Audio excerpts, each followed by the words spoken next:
is back on the bench and involved in a Manchester United matchday squad for the first time since January 2020. So we know that Bowen features. Who are the other 10 for West Ham? Areola makes his debut in goal. Fredericks, Diop, Dawson and Ben Johnson the defence. Noble, Alex Kral, the Czech Republic international, also making his debut. Masuaku, Lanzini, Yarmolenko and Bowen. Dion Dublin alongside Ian. Glenn Murray also with us this evening. He is at the Amex where Brighton... he's at the Emirates actually, is Glenn for the Arsenal FC Wimbledon game. If you're Jared Bowen, Dion, are you thinking, what on earth have I done? Yeah. You are though, aren't you? Yeah, you must be.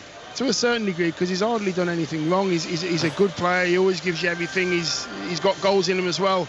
Mikel Antonio, unfortunately, has been outstanding. So he may have had to just take a back seat because him being so well.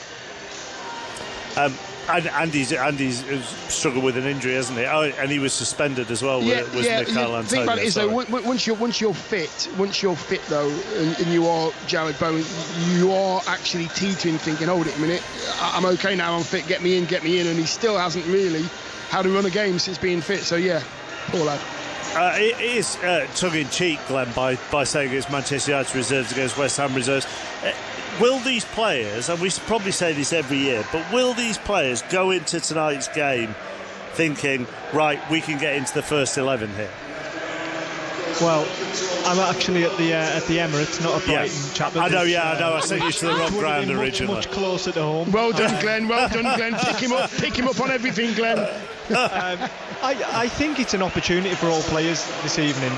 They've got to view it as that, because if they're not playing in the Premier League teams regularly, the EFL gives them an opportunity to get games in the legs, in front of the manager, in front of the fans, and try and push for their position every week rather than only on cup competition. So it's a big night for all these fellas that are playing tonight. I mean, you mentioned there's 21 changes and Bowen's the only one, but there'll be people out there tonight really wanting to prove a point. And one of those, and maybe this is the most interesting aspect of all the team news, is Jadon Sancho, who, maybe not surprisingly, Dion, is taking a little bit of time, some Manchester United fans might say, to get up to speed. Yeah, you know what? He's not quite shown what he's capable of yet. He is a very exciting young player. Young is obviously the age is on his side. I think he will show the United fans when he gets to run a games what he's all about, chappies. He's a very good player. He's got a long Man United future, but it does take a long time, especially in the Premier League, to stamp your authority on your position and on this league, and especially in this squad as well. Because I look at the team tonight, and you mentioned Sancho, Martial, Lingard, Van der Beek, Matic, Mata, Lindelof, Bailly. They're all first teamers. This is just showing everybody else that Man United mean business this season, whether it's a cup game or a league game. Well, Ian, what Dion says about Sancho, you could equally say for Donny van der Beek, couldn't you? Who's a year further on. Yeah, I mean, I sometimes I've watched Donny van der Beek, saw him part of that Ajax side when obviously they got to the semi-finals of the Champions League, and I just think he's a terrific footballer, and a little bit perplexed as to how it's not worked out for him here at Old Trafford. He's only made a couple of appearances so far this season. He can play a variety of midfield roles, although I think I'm right in saying he prefers more of an attacking role. So in that sense, I think, especially now they've got Ronaldo, he might have to try and adjust his thinking. But I just think he's so versatile. He could play anywhere in the midfield, and yet it's just not happened for him. And I don't know whether the manager actually fully trusts him either, judging by sometimes he's the one who appears to be sacrificed.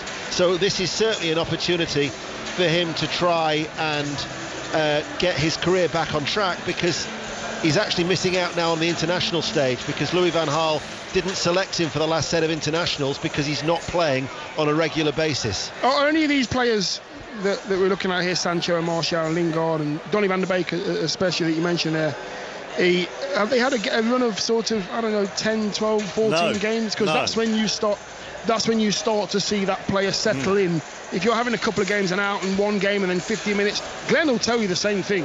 It takes so long to hit the ground running, especially as two centre forwards, scoring goals. It's difficult, Glenn, to have 2 games then be out, 1 game then be out, and find your feet.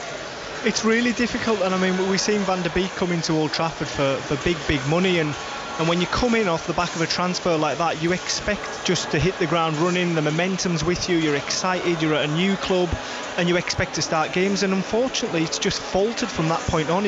And like Dion says, he's never been given an opportunity, so we can't say that he's not good enough for the Premier League, because none of us have seen him for 10 games in a row. I still believe he's a fantastic player, and if he's given the opportunity, whether he will be, we're not sure, but I think he could make his Manchester United career big, but it's difficult to shake that tag among the fans once your career started off at a club like this. I kind of think, Glenn, the fans are absolutely willing him to be a success. I don't get the sense from Manchester United fans that they've given up on him or are disappointed in him, but you watch him and he sort of gets 10 minutes here or 5 minutes there, and then when he does start, he invariably gets hooked. I mean, even that Young Boys game last week, he got hooked at half time, partly maybe through no fault of his own, with United down to 10 men. But I feel as though the way this move's gone for him, he's always going to be an easy drop. Like you get big players and they're undroppable. And he should be like that in a club somewhere, and he should be really progressing and improving and running somebody's midfield. But when he's not starting constantly, and if anything goes wrong, Donny van der Beek's coming off. It's an easy drop, and I just feel as though he's got that tag at Manchester United now. And Dean will tell you, it's really hard to shake once you've got that tag at a football club. And also the confidence factor as well is bound to take a dip, isn't it? There is an element of what Glenn says is absolutely spot on, but there's an element of, right, if you're going to play for a big side, then there's going to be very, very good players around you in order to be successful. Now, he's come to Manchester United, he hasn't really worked for him. He hasn't had his 10, 12, 15 games in a row where you could actually say, right, you've had your games, you haven't really done it. He's not really had that yet. Yet he scored on his debut. Yeah, he scored on his debut, and when he does play, as Chapman said, he's contributing to the side and the way that the side play in a positive way. I don't know how he's going to stamp his authority if the manager doesn't say, right, here you go, there's 8-10 games, show them what you got. I would love to know what the conversations are between him and Ole Gunnar Solskjaer, because if I was him, and I'm sure you were the same, Dion, and you probably had a bit more weight behind it than me, but I'd go knock on the manager's door and I'd say, why am I not playing? Why have I not been given my opportunity? And normally the manager can turn round to you and say, I gave you 5 games there and you did nothing for me. But he can't say that, so I'd love to know what behind closed doors Ole Gunnar Solskjaer is saying to him. You know what, Glenn? He's probably saying, if I had someone like Glenn Murray up front, I'd be so much better. You'd definitely get a game, Donny. Do you think, very quickly, Dion, West Ham are thinking, let's go on a cup run, or do you think West Ham are thinking, let's get out, they won't say it publicly, let's get out of this one because we want to do well in the league and we're actually in the Europa League as well? No, I think they'll be going for this one. I don't think they'll want to get out of this cup whatsoever. I don't think David Moyes is that kind of manager. I don't think he'll allow his players to come into a competition thinking if we're out, then I don't really mind, lads. I don't think he has that mindset. They'll want to win the game tonight. Glenn, I'm going to go to the Amex next. Is that all right? Yeah, let's go there, chappers. Yeah, let's go there. Brighton taking on Swansea. It's a 7:30 kickoff. Aaron Paul. Yeah, and it's a perfect night for football on the South Coast, Mark, as Graham Potter welcomes his former side to Brighton. His team dispatched Cardiff in the last round, and they'd like to make it a South Wales double, no matter how Potter's allegiances to his former club may lie. They've only progressed from this stage of the League Cup twice in the past 41 years, Brighton, and they make 11 changes to the side that beat Leicester here on Sunday. The big news is that there is a return for Tariq Lamptey in defence, that after a long time out. Jurgen Locadia also makes an appearance in a Brighton squad for just the second time in over 2 years. He's expected to feature off the bench at some point. Swansea, they make 9 changes to the 11 that fought back magnificently against Luton on Saturday. Liam Walsh and Reece Williams are the only survivors, with Russell Martin opting to rotate with an eye on a big game against Huddersfield on Saturday. Now this, for your former club, Glenn, this is a trophy that they could go on a run in. Yeah, 100%. I think they're playing a Swansea team tonight that they probably feel that the team they've put out is good enough to get by. But yeah, for me, this is what Brighton are now. I think they're becoming established in the Premier League. They've set off fantastically. I think better than they probably thought they would. And these are the competitions where Brighton can really go far, and I think you should be taking them very seriously. Glenn, I think Lamptey back is massive for a club like Brighton, isn't it? So many people were interested in him when he was flying, and then he was unfortunate, and now he's back in the limelight. Brighton must be delighted. Yeah, it's massive for the club. It gives them a different. It just changes the whole outlook of the team, and he gives them a different option down that right hand side, and he gives them an outlet with his pace. I mean, his pace is frightening, and he's right back, right wing, right forward. He's wherever he wants to be, and his talent. I mean, it was a real shame to see him sit on the sidelines for so long. So delighted to see Tariq back tonight. Glenn is at the Emirates, in case you were wondering. AFC. AFC, do you think I've covered it well enough, Dion? AFC Wimbledon are Arsenal's visitors. Jonathan Overend's watching this one. Evening, Mark. Yeah, this is the first meeting of Arsenal and AFC Wimbledon in more than 20 years. I've got a vague recollection that I was at that game at Highbury. But anyway, tonight in the Carabao Cup, what a great... that's a long time ago. They do all merge into one, don't they, Jonathan? Even over a few weeks they merge into one. Well, so over 20 years. Especially the ones from 2000, yeah. Which, when you say it out loud, should be yesterday, but actually it's 21 years ago. But anyway, let's concentrate on tonight. AFC Wimbledon are 7th in League One, and what a night it's going to be for them. The Arsenal team, there was a lot of speculation about what the Arsenal team would be tonight. One survivor from the Burnley match, and that's Thomas Partey. So they make 10 changes. I'll give you the team quickly. It's Leno in goal, Cedric holding Murray and Tavares, Partey, Lokonga, Maitland-Niles, with Martinelli and Nketiah supporting Lacazette. There was a lot of talk among the Arsenal spectators that perhaps there would be a 17-year-old academy player, Charlie Patino, on the bench tonight, but he's not on the bench. Instead, the likes of Saka, Smith Rowe, Chambers, Elneny and Kolasinac. As for Wimbledon, Chislett and Hennigan drop out. Palmer and Rodoni come into their team. 7,000 Wimbledon fans away to my right are going to enjoy their night out here at the Emirates. Glenn, you should be in for an entertaining game, if nothing else. They've been involved in 28 goals then, AFC Wimbledon, in their 8 games this term so far. Yeah, definitely. We're hoping for plenty of goals here at the Emirates, and you never know how it's going to go here, do you, these days? I mean, it could go either way. It really could tonight, and I think it's just a night for celebration for Wimbledon. Like Jonathan said, they've got 7,000 fans to our right, and it's just they've got to enjoy nights like this after where the club have been. And give it a go. Give it a go, yeah? 7,000 fans, Glenn. 7,000 fans is incredible, isn't it? Yeah, it's brilliant, and it'll make for a great atmosphere. And yeah, why not have a go when you're here? I mean, it's better to have a go than to go out with a whimper, and I'm sure they will be having a go, especially seeing how many goals they can score. It just so happens that talking about lots of goals leads us into John Southall, who is at Stamford Bridge. Well, I'm sure you were listening last night, chappers, were you? I wasn't going to bring this up, but I was at Brentford, 7-0. The only disappointment was that you weren't doing the programme, but you can't have everything, I suppose. Goals are now starting to follow you wherever you go, John. They are, absolutely. The floodgates have opened. So I'm not expecting 7 tonight, but Chelsea have made 10 changes from the win at Tottenham. This is something we don't say very often. The one survivor is Kepa in goal, but it's not too shabby in 11 for Chelsea. As we said, Kepa starts. I think they'll probably stick with the 3 at the back, but they could go 4-3-3. If it is a 3, it's a fairly inexperienced one of James, Chalobah and Sarr, who makes his debut. Hudson-Odoi on one side, Chilwell on the other side. This is first start since the Champions League final. Then in front of them we've got Conte and Sowell, who was hooked at half-time in the league game against Villa here. Loftus-Cheek also starts his first start in a year. Ziyech on the other side, and Werner up front, yet to get a goal this season, and he really could do with one tonight.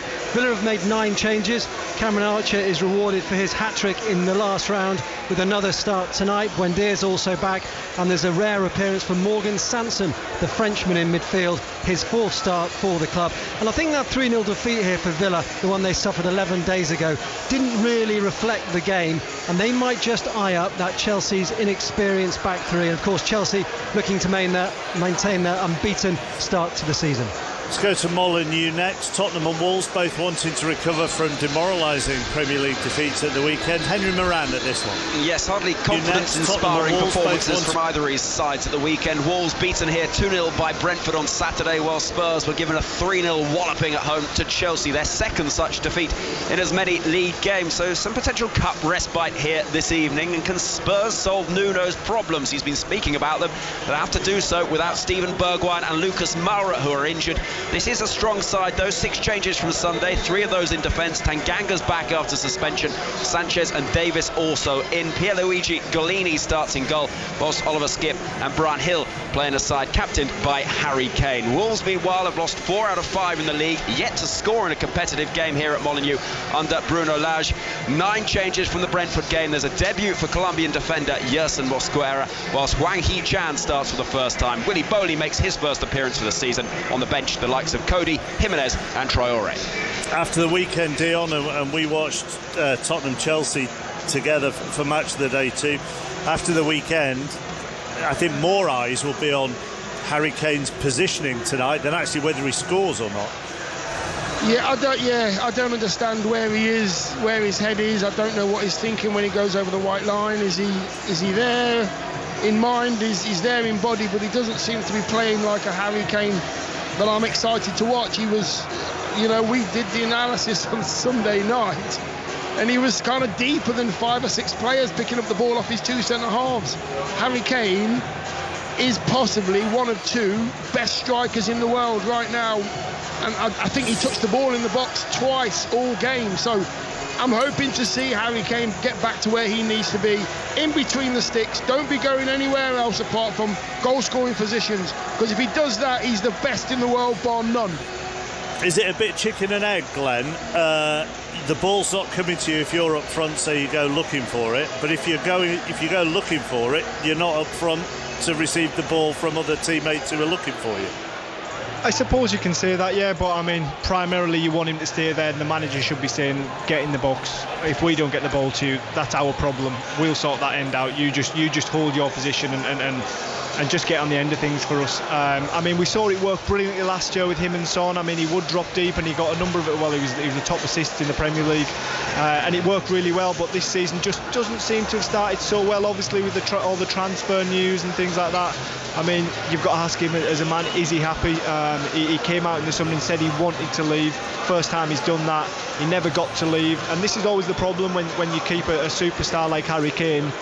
It's all right keeping him at the club, but you've got to keep him happy as well. Cheers, Glenn. We will talk later, I am sure. Glenn alongside Conor McNamara this evening on Sports Extra for Arsenal against AFC Wimbledon. They'll be on air in 15 minutes' time. Let's go around the other games. Leicester, 12th in the Premier League, travel to Millwall, who are 18th in the Championship. Sahel Sahi at this one. Yeah, and in normal circumstances, Mark, I would natter on about this being a possible cup upset and so on, but let's be honest, with both sides making wholesale changes to their respective 11s from the weekend. 7 for Millwall and 8 for Leicester. If Championship club Millwall do beat Premier League Leicester, no one will really bat an eyelid, will they? Anyway, enough of the doom and gloom from me. It's football under the lights here at the Den, and the roar will be heard down the Old Kent Road. Scottish League Cup quarter-finals this evening as well. Rangers against Livingston at Ibrox. Keeping across this one, Roddy Forsyth. Yes, at the weekend, Rangers celebrated the unfurling of last season's league flag. But it's an odd fact that under Steven Gerrard, that's been their only success in 9 tournaments, and the Ibrox manager has acknowledged that he has to deliver winning runs in the cup competitions. In normal circumstances, a visit from Livingston wouldn't be a matter of concern for the Ibrox fans, but the Lions beat Celtic in the league at the weekend, while Rangers stumbled at home to Motherwell, who held them to a 1-each draw. Gerrard admitting afterwards that good work from box to box means nothing if it isn't rewarded by goals. Thank you, Roddy. Dundee against St Johnstone, the other League Cup quarter-final this evening. One result in Europe that may have caught your eye this afternoon. Juventus came from 2-1 down to beat Spezia by 3-2, which is their first win in Serie A this season. Paris Saint-Germain play later on, Milan play later on, Real Madrid play later on as well, so we'll keep you across all of those games too. Let's talk Derby next, because they've entered administration. They've been deducted 12 points by the English Football League, so they dropped to the foot of the table on -2 points. Chris Coles is Radio Derby sports presenter and commentator. Ryan Dilks is from the Second Tier Championship Football podcast. Ryan's also a Derby fan. I think the first thing to say, Chris, obviously, is it's been coming. Evening, Mark. Yes, it has been coming. The long drawn-out saga that is Derby County and their financial issues finally has come to a head.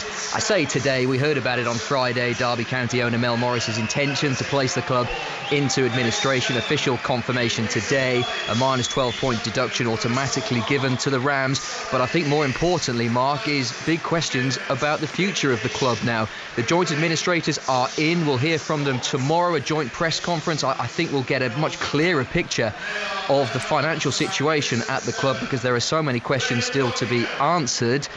But yes, clearly clarity is needed, and we're all hoping that tomorrow might bring with it a few answers and a few steps to see what the administrators can do to alleviate what is clearly a very, very worrying situation. Ryan, from your fans' point of view, do you expect answers tomorrow? Because the more you read about this, the more you investigate this, the more you hear from people who've carried out administrations at other football clubs. This is seriously complicated. Oh, seriously complicated. And it's not just that we expect answers tomorrow, we're demanding answers tomorrow, because we've been asking for answers now for God knows how long. But this has been going on for ages, Mark, where we've just not had any communication from the football club. And I think that's the most frustrating things for Derby fans, that we're just not having any communication from the club. And the communication that we do get, based on that statement that we had on Friday, was just a complete pack of lies, where they're blaming coronavirus, but this was going to happen at some point anyway, whether if it wasn't for the pandemic or not, because we spent £80 million in transfer fees since 2015, which for a championship club is just ridiculous. And things aren't going to get better anytime soon, because now I just don't know what's going to happen with the future of our football club beyond this season. I mean, Ryan there, Chris, mentions that Mel Morris sort of spoke about the coronavirus pandemic. He said it's cost them around £20 million in lost revenue. But most clubs have been, if not all clubs, have been hit by the pandemic. This is so much more, isn't it, than just lost revenue from the pandemic. Yes, I think we were all surprised at how much heavy lifting the COVID-19 pandemic was doing in that statement, because, as you say, clearly it has affected every single football club in the country. And for Derby and certainly Mel Morris, there was a line in the statement that I think said something like, if it wasn't for the pandemic, the financial forecast showed that we would have emerged with a financially sustainable picture, or it would have been a financially sustainable picture. But given the eye-wateringly high figures that we hear of Derby's debt, which must be approaching 50-60 million pounds, there's 20 million pounds or so owed to HMRC, there's a 30 million pound loan to be paid to MSD Holdings, the company owned by American businessman Michael Dell. These are figures that are clearly very, very concerning, and is why Mel Morris has struggled to sell the club, because clearly anyone coming in has to clear those debts straight away before attempting to build and rebuild a football club. Then there's Pride Park to throw into the equation. We don't really know why that stands, because Mel Morris sold it to one of his other companies to try and alleviate FFP issues. As you said right at the start, this has been a long time coming. Clearly COVID-19 hasn't helped, but to put and attach so much blame to the pandemic is why, as Ryan has alluded to, there is very little sympathy with the, current owner, with Mel Morris at the moment. And is the fear, Ryan, that it gets worse? Well, that's the question that every Derby fan's asking at the moment. I think the most likely situation is we're going down this season. I can't see anything other than that happening, because we're going to sell all our best players in January. I can't see any owner in his right mind taking on a club that has as much debt as Chris was just alluding to.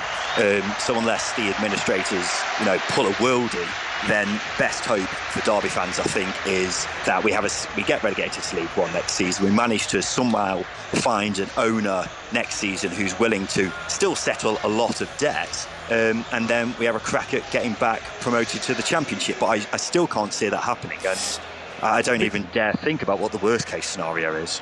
Because without depressing Derby fans even more, Chris, finally, to find somebody to buy this is taking on a club with debt that's going to owe its creditors, that, as Ryan says, might have sold all its best players, maybe the majority of its senior players come January, is staring at League One, and depending on whether there are more points penalties, who knows? I mean, could start next season. I just don't know what's going to happen with the future of our football club beyond this season. It's a very hard sell to prospective buyers. Chris mentions that it's an incredibly hard sell, Mark, and you summed it up quite perfectly. Why on earth would someone want to invest in this football club knowing the position that it is in? Now, it's worth stressing that it is clearly a big club, and it is a club that has huge history. It's one of the founding members of the English Football League. But we've heard this for years, haven't we? Often mentioned that while a big club is going to go bang one day, the COVID-19 pandemic was doing in that statement, because, as you say, clearly whether or not there is someone every single there were rumours of American owners in the country through a couple of days prior to the administration announcement, whether or not there was a line in the agreement there, whether or not something like if it wasn't for the pandemic, maybe the financial forecast showed that we would have emerged. But clearly, if you're a businessman looking in and thinking, right, now's the time to get a football club, to buy a football club, but given the eye-watering high figures that we hear proposition of Derby's debt, which is maybe with Wayne Rooney at the helm, 50-60 million pounds, there's 20 million pounds or so, such a big fan base, you could argue that there is a 30 million pound loan to be paid starting to MSD Holdings, very low base when it comes to owned by American businessman Michael Dell. Brilliantly, these are figures, as he keeps telling us, and it's amazing he's still here, because every time we think something comes along to derail him, because clearly anyone coming in says, I'm here for the long haul straight away, before attempting to build, but no doubt the Derby fans football club. Then there's pride behind Wayne Rooney in the players currently. We don't really know why that stands, because Mel Morris sold it to one of his other companies to try and alleviate FFP issues.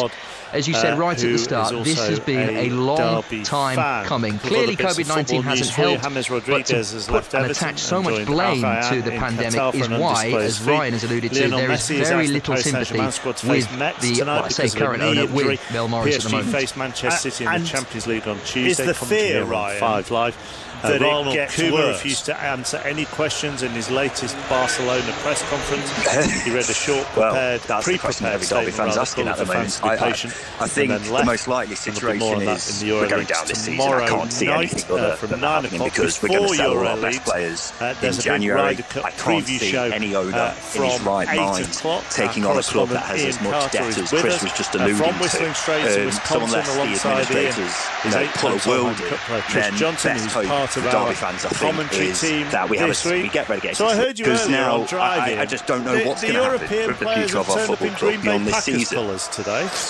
They have indeed predominantly white tops, Chris and then with sleeves that have got the Green Bay Packers green and gold, very reminiscent of sort of Australian cricket or South African rugby, maybe. Those sort of shades of those colours. They arrived on the first tee, if not all clubs have been hit by the pandemic. Wedges of cheese on their head. So much more, isn't it? Imitation cheese. Lost revenue from foam cheese. Foam cheese. Yes, I think we were all surprised at how much heavy lifting the COVID-19 pandemic was doing in that statement, because, as you say, clearly it has affected every single football club in the country.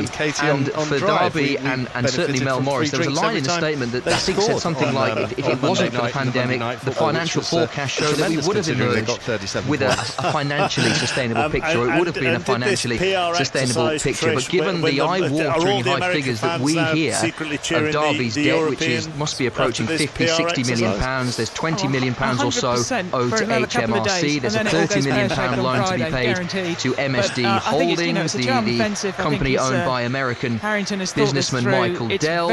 These are figures that are clearly very, very concerning, and is why Mel Morris has struggled to sell the club, because clearly anyone coming in has to clear those debts straight away before attempting to build and rebuild a football club. Then there's Pride Park. Clever strategy. Anything that stood out for you when seeing the Europeans practice today? What were you paying attention to, Trish? I think it's really difficult. I think Harrington knows exactly who he's playing, and I would say, obviously, I think at this stage of the game they were practicing foursomes. I don't think you practice foursomes if you're not going to be playing pretty much, certainly with one of those players. So I would say the foursomes today are pretty much who will go out. Casey, McElroy, Poulter and Westwood is an interesting one. Myself and Ian were talking about that. Can we see McElroy and Poulter playing again? I mean, it's a long time since they played together. That tremendous act, and that'll be hard to follow. But to be honest, at the moment, I'm looking at and the only actual sort of pairings that I can see are on the American teams. And I think Spieth and Thomas is obviously a lock-in. But with as far as Europe are concerned, maybe Fleetwood Hovland. Everyone seems to want to play with Hovland. He seems to be the player that he's brought something new to the European team, and he seems to be when I say the butt of everyone's jokes in the team room, I mean it in the best possible way. There's always someone, a new guy, and it normally means they're an outstanding player, and he's obviously joining in the fun, and everybody's having a great time. Ian, you're continuing your mission to speak to all 12 of the European players. Yes, I'm up to 8. I've got 4 more to go. Really enjoyed talking to Ian Poulter today. This is his 7th Ryder Cup. We know him as the postman who always delivers, and he always likes to talk about that sort of aspect for him. But this being number 7, I asked him if the juices are already flowing for him. Yeah, they're already going. Number 7 is mad to think, and that's spanned itself over 17 years, and to play 1 was special, to play 2 was incredible, and the rest that have followed have been magical. So to be in this position today, we're nearly go time, and there's no better feeling that I've ever had than pegging it up on the first tee at the Ryder Cup. It's a special place, it's a special event, and we as only 164 players that have ever played for Team Europe means we're a small group, and we've enjoyed every one of them. It's an extraordinary statistic, that, isn't it? That there are only 164 people who've teed it up against America for that little pot of golf. Yeah, I walked in the team room Monday, and right in front of me as you walk kind of through the arches was a spacesuit, and I really had no idea what to make of that. I'm like, why have we got a spacesuit staring at us as we walk in? And then as you get closer, it tells you how many. It was 570 something people, I think, have been to space, but yet we've only had 164 ever make European Ryder Cup team. That's kind of a small group, and it kind of puts it into perspective pretty quick that it's a unique group, it's a privilege, it's an honour. It's nice to kind of simplify it that way. How do you see your role this week, taking into account all your experience, your longevity, the size of this golf course, the demands physically that it's going to put on someone who's in their mid-40s? Well, you have to remember, you only play 8 guys in the morning and afternoon, and there's always guys that are going to be resting. So you don't have to have everyone on the golf course, and that's a great thing, right? So you would expect to be able to blend your team in a way where you can rest certain players. So yes, it's a demanding walk, it's a demanding golf course, but there's one overriding factor, and that's adrenaline. So by Monday we're going to be tired, that's for sure, and hopefully it's a great tired. Never been short on adrenaline, have you? No, it's going already. He sounds very relaxed, Ian, and also very pumped at the same time, which is, I suppose, exactly what Padraig Harrington wants from him. And I think you've summed up there what I've detected, not just from Poulter, but the other players that I've interviewed in the European side so far. I would say exactly the same of Shane Lowry, who's going to be making his debut, Victor Hovland, who Trish was identifying as well. I think it's no secret that he is going to be one of the workhorses for Europe. There are 4 players over 40, but certainly the feeling that team has is one of being relaxed, well rested, but very well prepared, and Harrington has been really very, very meticulous. He knows his pairings. He's known them a long way out, and I don't think there's much that can happen between now and Friday for what he has in mind to change. Ian, Trish, for the time being, thank you very much. You'll hear plenty more of both of them over the coming days here on 5 Live and 5 Live Sports Extra. You'll hear with Colin tomorrow night, on Thursday night, the pairings being announced. So that's around 10:45, and then the whole experience gets underway on Friday at 12:30 on Sports Extra. It will then switch to 5 Live at around 6 o'clock, and Saturday and Sunday we'll have full coverage as well across both stations of the Ryder Cup. And don't forget, 10 o'clock Saturday night, full coverage, full commentary of Joshua Usyk as well from the Tottenham Stadium, and we'll continue our build-up to that after 10 o'clock tonight with Steve Bunce and Derek Chisora. Let's go to Aaron Paul for how Brighton-Swansea has begun. 10 played, Brighton 0, Swansea 0. Cheers every time Tarek Lamptey gets on the ball. He's just put a cross in and it's right out the far side, but the best chances of this half so far have fallen to Swansea's Joel Lati-Baudier with a fabulous header at the back post, and a good save down low to his left by Jason Steele to keep it out. 10 gone, Brighton 0, Swansea 0. In the Scottish League Cup tonight, Dundee St Johnstone and Rangers Livingston were across both of those. In the League Cup in England, Wolves Tottenham, Millwall Leicester, Chelsea Villa, they're all 7:45 kickoffs, as is Arsenal against AFC Wimbledon. If you want to listen to that, it's on 5 Live Sports Extra. We're on the iPlayer, on the BBC Sport website and app, and on the red button as well. COVID-19 was doing in that statement, because as you say, clearly it has affected every single football club in the country. And for Derby the announcement, bang on cue, Manchester United against West Ham. Here are Dion Dublin and Ian Dennis. Thanks, Mark. And that reaction is from a crowd that they're saying is going to be at least 71,000 here tonight for Manchester United against West Ham United. And as West Ham take to the field first in their change strip, the sky blue and the white striped shirts, led out by Mark Noble, who of course has been so much debate over about that penalty on Sunday. It does make you wonder the irony if it was to go to a penalty shootout tonight. Here comes Nemanja Matic leading out Manchester United. Red shirts, white shorts and black socks for two teams that wholesale changes from the weekend. Just the one player, in fact, starts from that league encounter at the London Stadium, and that's Jared Bowen. So Areola makes his debut for West Ham in goal. Fredericks, Diop, Dawson and Ben Johnson. The midfield of Mark Noble, Alex Kral making his debut, Masuaku, Lanzini, Yarmolenko and Jared Bowen. For Manchester United, Dean Henderson is in goal. He had COVID in July. He's had prolonged fatigue overcoming long COVID, so he starts a welcome return to action for Dean Henderson. Darlow makes his first start at Old Trafford since September 2019. Lindelof, Bailly and Telles is the defence. The three in midfield is Mata, Matic and Van der Beek, Sancho, Martial and Lingard, of course, who had that excellent loan spell last season at West Ham, and indeed marked a fine goal for the winner on Sunday when these two sides met. There is a real buzz of excitement, isn't there? Yeah, there is. I mean, the West Ham fans are making an absolute racket at the moment since they've been in. The bubble song's been sung so many times. Man United fans trying to drown it out, but there was a few spare seats opposite us, opposite the dugouts on the far stand there, so Alex Ferguson stand, but they all seem to be filled now, and it's, I think you're not too far off that 71,000 at the moment. There's a lot in here. It's a very, very noisy evening. Well, it's hard to believe it was 11 days ago when Cristiano Ronaldo made his much trumpeted return to Manchester United.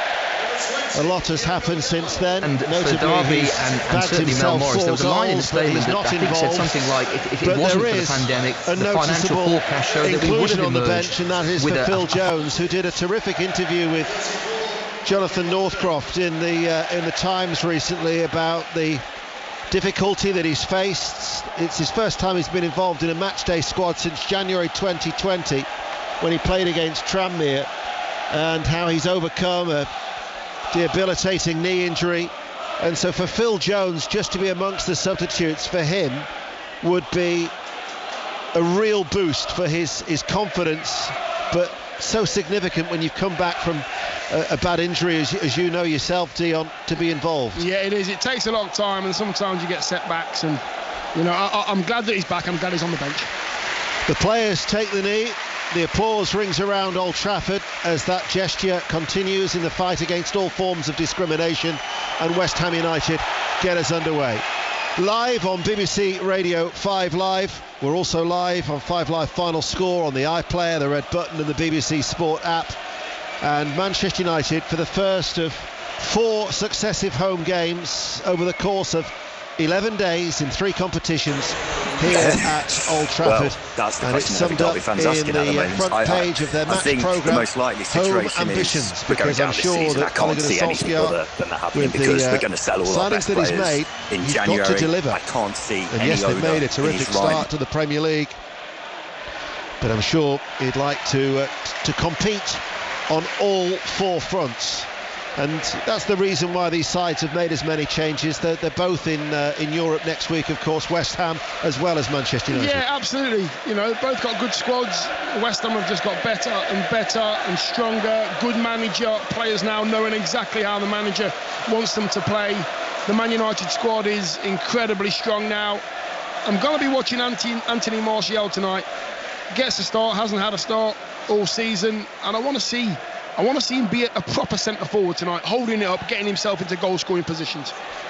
Well, the other reason they make 11 changes, as you say, you touched upon the squad. It's I saw earlier described it as it being bloated. In that statement, because as you say, clearly it has affected every single football club in the country, and for Derby and certainly made one appearance in Europe so far against Dinamo Zagreb. Gets the ball then from Areola, who was named as Fulham's player of the season despite their relegation last season from the Premier League, so he makes his debut as Noble gets a touch. Which must be approaching 50-60 million pounds. There's 20 million pounds or so owed to HMRC. There's a 30 million pound loan to be paid to MSD Holdings, the company owned by American businessman Mike. And Micah Richards, you'll be able to download that and also the podcast as well in the usual outlets, as Yarmolenko gets the ball and pulls it back to Bowen, who shoots and pulls it wide. But Yarmolenko had stretched that Manchester United defence down the right-hand side and got the better of United on that occasion. Yeah, Tellez just diving in there, going into his own box and gambling that he's going to win it. He doesn't. Yarmolenko stays on his feet and just sets up Bowen. Bowen didn't really need a touch, try to get onto his favoured left foot, and nothing came of it, but it was a lovely ball down the side as well. Wherever they travel, particularly, even in the cup competitions, the league, the West Ham support is fantastic. And I remember the FA Cup many years ago, losing a semi-final to Nottingham Forest back in the day, where they never stopped singing throughout the whole 90 minutes, where they were trounced at Villa Park.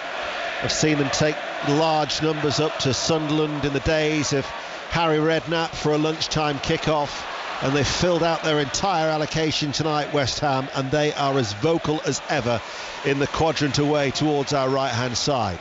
0-0, BBC Radio 5 Live. Darlow, the right back for Manchester United, blonde-haired Van der Beek behind him. Lingard gets the ball back. Here is Van der Beek, short diagonal ball to Lingard midway through the West Ham United half, and now it's with Lindelof to stride forward and to carry the ball, and taken on by Sancho. Tellez on the overlap if required. Sancho plays the ball back inside to Lingard. Lingard now towards Mata, his first start of the season. Mata plays the ball to Darlow on the inside, and he works over the cross, COVID-19 and out of play it goes for a goal kick. Look at this, Dion. You've got Henderson, obviously his first appearances we've touched upon, but Bailly, Tellez, his first involvement, Darlow his first start at Old Trafford in 2 years, Mata, who's been an unused substitute in all 6 games until tonight, Van der Beek, a rare run out, Lingard's first start. So many players with an opportunity to impress. Yeah, but a lot of these players, if they were in any other squad, they'd be starters. Good quality footballers. Donny Van der Beek in that midfield tonight. I want to see what he's got in his locker. He's getting a start. And at the moment, Jesse Lingard seems to have a bit of a free role. He's roaming wherever he wants to go, getting on the ball, making things happen. I think he's been excellent since he's been back, since his little spell at West Ham. Yeah. And now he's been brilliant. Anyone coming excellent. 9 goals in his 16 appearances last season. And back, of course, in the international fold as well as Johnson, the left back for West Ham, forward. First cross was blocked, comes back to Johnson, delivers a good ball in. Telles was tucked in, his opposite number, the Manchester United left back, around the penalty spot area to head the ball out of play. As a good atmosphere inside Old Trafford this evening. 5 minutes played, no goals, no other goals in the other third round ties of this League Cup competition.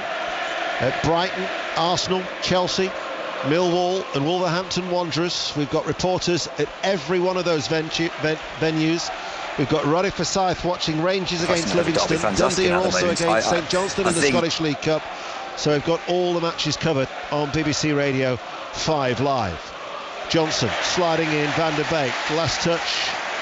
No, it will go against Van der Beek. I think he thought he'd played it against the West Ham left back. Yeah, he dives in.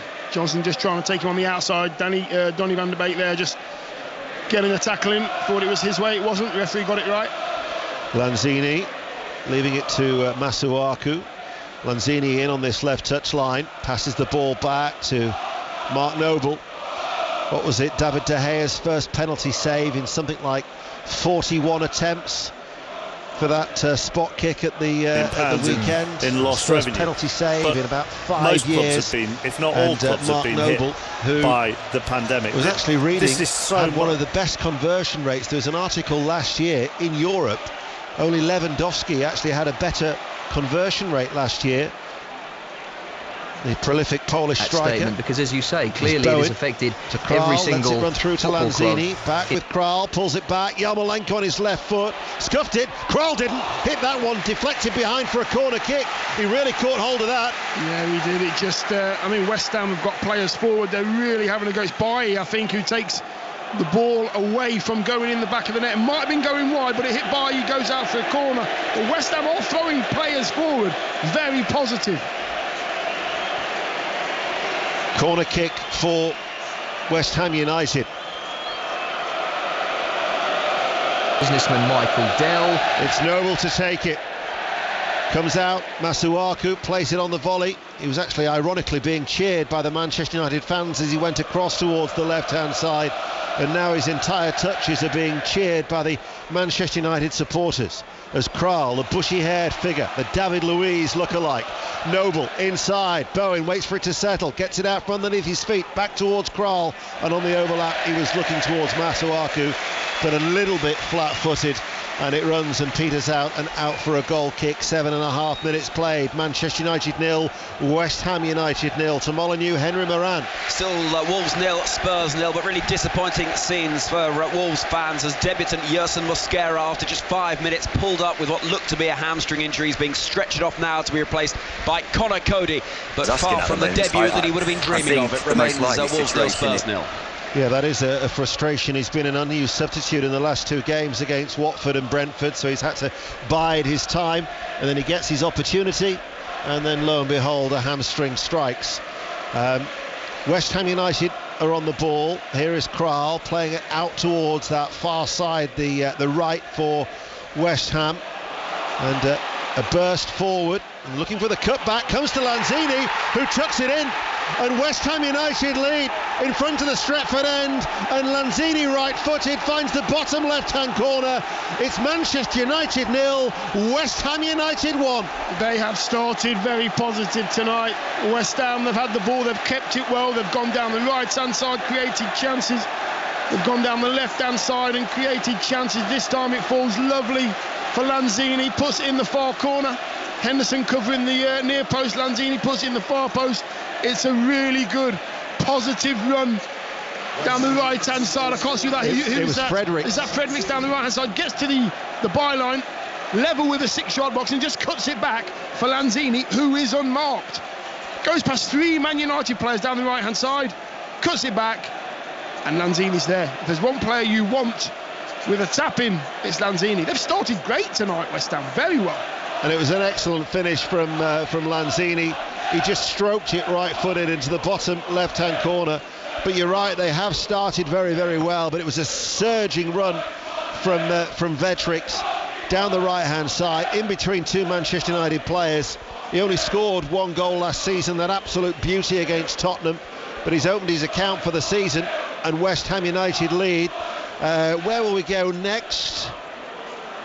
Fredericks actually at we the don't minute really know is why still that getting some stands, because treatment. Mel Morris sold it to one of his other companies to try and alleviate FFP issues. Cameron Archer, as you said, unmarked, 10 yards out on the right, clipped it over the keeper Kappa, but over the crossbar the 19-year-old should have scored. Great chance. Chelsea 0, Villa 0.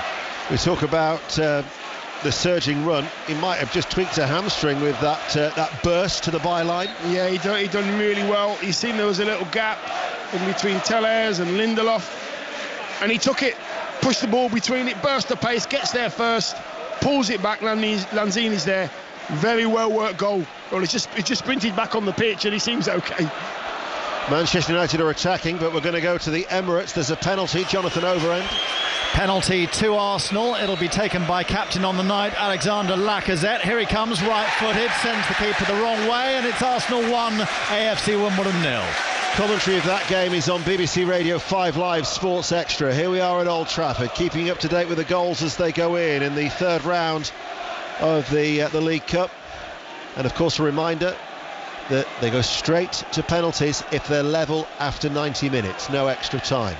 Darlow, as Manchester United look for an equaliser, Darlow plays it in, headed out by Diop, only as far as Lingard. Lingard pulled down, was he? Strong penalty appeals by the players and the crowd.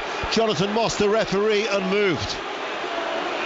Yeah, I wasn't quite sure. I think Noble on the edge of the box was just behind Jesse Lingard, right on the corner of the D going into West Ham's box, and I think he might have lent on Jesse Lingard. There was only half-hearted appeals there from the Man United players, so maybe he got it right, the referee. No VAR. Manchester United are back on the attack. Darlow with a cross. Noble sees it behind. Corner kick to Manchester United. Good contest. Yeah, two good sides going for it. Yes, they might be loads of changes, but the quality on show is very good and all there to be seen. So Juan Mata to take the corner kick for Manchester United, near side the right. It'll be an in-swinger from his left foot. Just got two waiting inside the penalty area at the minute. In it comes from Mata, delivered deep, headed on by Bailly. He's got a head injury, he's going to have to stop, but Mata meanwhile with his left foot effort hits the front of the crossbar, but he's down with a head injury, is Bailly. I'm surprised that play is going on and hasn't been spotted by the referee. He's very, very groggy. Now play stops, but Mata almost got an equaliser as play was continuing. He hit it very, very well from an acute angle. Yeah, he did. He took the corner and then he sort of made his way into the box. I think it was Bailly that actually got there first, just before the West Ham keeper. I think Areola might have caught Bailly, stayed on the floor, and while he's on the floor, Mata strikes the ball so hard. Yeah, it was. I'm just seeing the replay. Gets clattered by the keeper.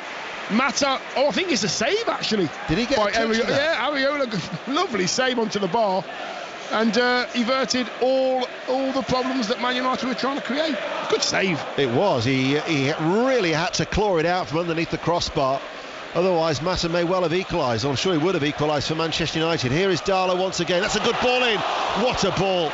It was such a teasing, dropping ball in from the right-hand side. Sancho keeps it alive, back with Tellez, runs into the penalty area. Mata back out towards Sancho, cuts inside, and Spoon behind. Goal now at Molineux. Henry Moran. Wolves nil, Spurs 1. Tanguy Ndombele bundling his way through, finishing low under Ruddy to give the away side the lead. Wolves nil, Spurs 1. By the goals as they go in on BBC Radio 5 Live. Been a lively cup tie, good tempo to it, 14 minutes played. West Ham though lead by a goal to nil. Some defending to do. Corner kick left hand side. Tellez with the outswinger, headed out by Noble. Clearly it is affected. And then Lanzini, the goal scorer, stretches the ball into the path of Masuaku. Now with Johnson, hits it forward, and then Need back towards Lingard. Martial lets that bouncing ball go over him, and in the end it comes out for a throw on this side, and David Moyes hanging on to the ball before reluctantly £20 million or so passing it to Darlow. You know what, West Ham have started this game incredibly lively, lots of energy, organised. Manchester United are on the back foot early on in this game. They've had to go through the gears a little bit, Man United, to get to the same level as Man United. They are now passing the ball a little bit quicker, Manchester United. Here is Matic. Matic breaking into in the penalty area to Martial, who flicks it with the toe end of his right foot, and it runs just narrowly and slowly wide of the right-hand post, and Darlow just couldn't get there in time. Yeah, there's a massive difference here. I mean, Martial, for me, you have to score. It's a great little run from Matic. He holds on to the ball. He goes from 25 yards out on the corner of the box, plays it into Martial. Martial's coming in on the angle, but you have to be ruthless in that situation. You want to get that number 9 shirt back, put the ball in the back of the net, and try and make a position for yourself in the starting 11 in the Premier League. He's got to be more ruthless. Fredericks has gone down. He tried to continue after maybe picking up an injury with his assist for the goal, but he's gone down once again, and there's a rueful shake of the head. So whilst there's a stoppage in play with West Ham leading by 1-0, Rangers Livingston ready for side. Quarter of an hour gone and it's still scoreless. The only attempt on target has come for Rangers. It was Nathan Patterson with a shot that Stryjek turned round his post. Perhaps a little bit worrying for Rangers that all they've had for their domination is a strike by a defender that didn't succeed, especially since Steven Gerrard hasn't made a mark on a cup competition since coming to Ibrox. Anyway, Rangers 0, Livingston 0, quarter of an hour gone. Soufal is going to be coming on because Fredericks is unable to continue. And whilst the change takes place, we'll go to Millwall. Sahel Sahi. Yeah, 15 minutes. Ian, Millwall 0, Aston Villa 0. Crackling atmosphere here at the Den. Millwall with the first opportunity, as long throw into the area, not dealt with by the Leicester defence. It fell to Ryan Leonard, right-footed shot, just inches wide. Millwall 0, Aston Villa 0. I'm sure that Vladimir Soufal was only going to be required in an emergency, but maybe would not necessarily have experienced or thought about anticipating coming on after just 17 minutes with that injury to Ryan Fredericks. So West Ham using their first substitute very early on here as they lead by 1-0.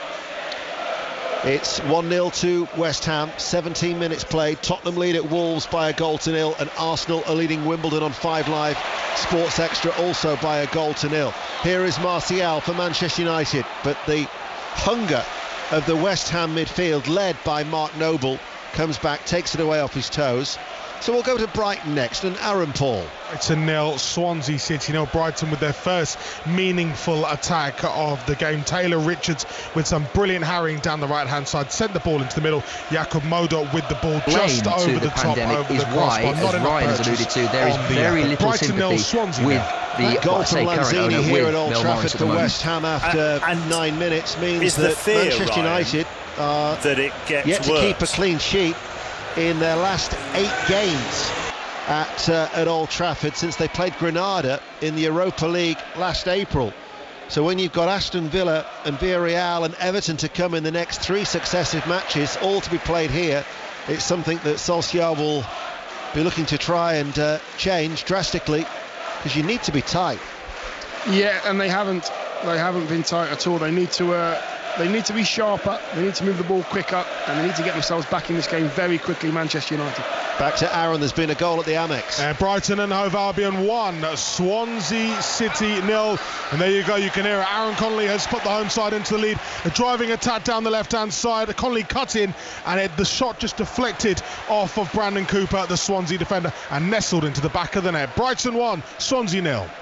So Brighton, Arsenal, Tottenham and West Ham are the teams who are all ahead. Chelsea, Aston Villa is goalless, as is Millwall against Leicester City. Matic for Manchester United. A foul from Noble on the back of Juan Mata. Free kick awarded by referee Jonathan Moss every to single the home side, club. 10 yards inside their own half, and they wanted to take it quickly, but Jonathan Moss has prevented them from doing so because Yarmolenko is down. So they've already lost Fredericks, and now Yarmolenko, who again has been blighted by injury during his time with West Ham United, is feeling the effects of a late challenge, I think. I'm not sure if it's a challenge. which his own player was part of, to be honest with you. There, oh no, I think it's Mata just falling into him awkwardly, gets pushed into Yarmolenko by his own player. I think it's actually studs in a very delicate area, which can be painful. I've had it done to myself, to be honest with you. Studs in a delicate area. He says, leaning into me. Here is Lingard, forward for Manchester United. Yarmolenko is able to continue. It's just his eyes that are watering. Lingard pops it back. High on the chest by Martial. Comes then back to Lingard, and it runs behind for a goal kick. That best opportunity so far fell to Martial, but apart from that, struggling to create openings. Yeah, they are, but they're getting in good positions. Manchester United down both sides as well, left-hand side and the right-hand side. But I mean, Diop and Dawson and Noble just in front of them, that little triangle there, very tightly knit, very hard for Manchester United to get anything down or through the middle of the pitch. They're having to go down the sides to create chances, down the left and down the right. Nothing's come of that yet, but they are getting in. In January, the familiar voice of Dion Dublin, BBC Radio 5 Live. Darlow with the back pass to Dean Henderson. Henderson will take a touch before he hits it right-footed downfield as he defends that goal in front of the Stretford end on a mild night in Manchester, a city that has dominated this competition in recent years. You think back, 2015 was actually the last time that a club outside of Manchester won it. Obviously, Manchester City have won it 5 occasions out of the last 6 seasons, but Manchester United did pop up to try and break their monopoly in 2017. Before that, you have to go back to Chelsea 6 years ago, as West Ham United, who were actually beaten by Manchester United in the year that they won it in a quarter-final tie here by 4-1, are the team who are in the ascendancy, leading 1-0 on BBC Radio 5 Live, and Matic, as the home side look for an equaliser, now with Van der Beek. The blonde-haired Dutchman Van der Beek, but then Diop takes it away off Martial. You'd expect Martial to do better in that situation. Now with Yarmolenko midway through the Manchester United half and back towards Noble. And I know that there have been 21 changes made by the two sides, but we're still watching a lot of very experienced players out here on the field. Yeah, we are, with a lot of quality as well. You can just see Masuaku offside. You can just see, Noble just sitting there and just dictating plays like a little quarterback for West Ham. He just shuffles around the pitch in front of the two centre halves and just behind his midfield players, pushing them forward, keeping the back four up the pitch. He just looks after that area there, which Mata wants to get into. He's a very, very clever player, Noble. Very good skipper. We're midway through the first half on BBC Radio 5 Live. Here is Lindelof for Manchester United, out towards Sancho, collecting the ball and then losing out to Sofal. Back now with West Ham United. Bowen holds on to the ball and plays it back to Noble. Another goal at Molineux. Henry Moran. Wolves 0, Spurs 2. Harry Kane's goal drought is over. Played through. He had time to think about it, but he picked his spot, bottom left corner, and Kane scores to double the lead. Wolves 0, Spurs 2. So Harry Kane, the England captain, has got what that'll be his third goal of the season. As the ball from Darlow plays it back. He did pop up with a couple in one of the Europa Conference League qualifiers against Pacos de Ferreira at the end of August.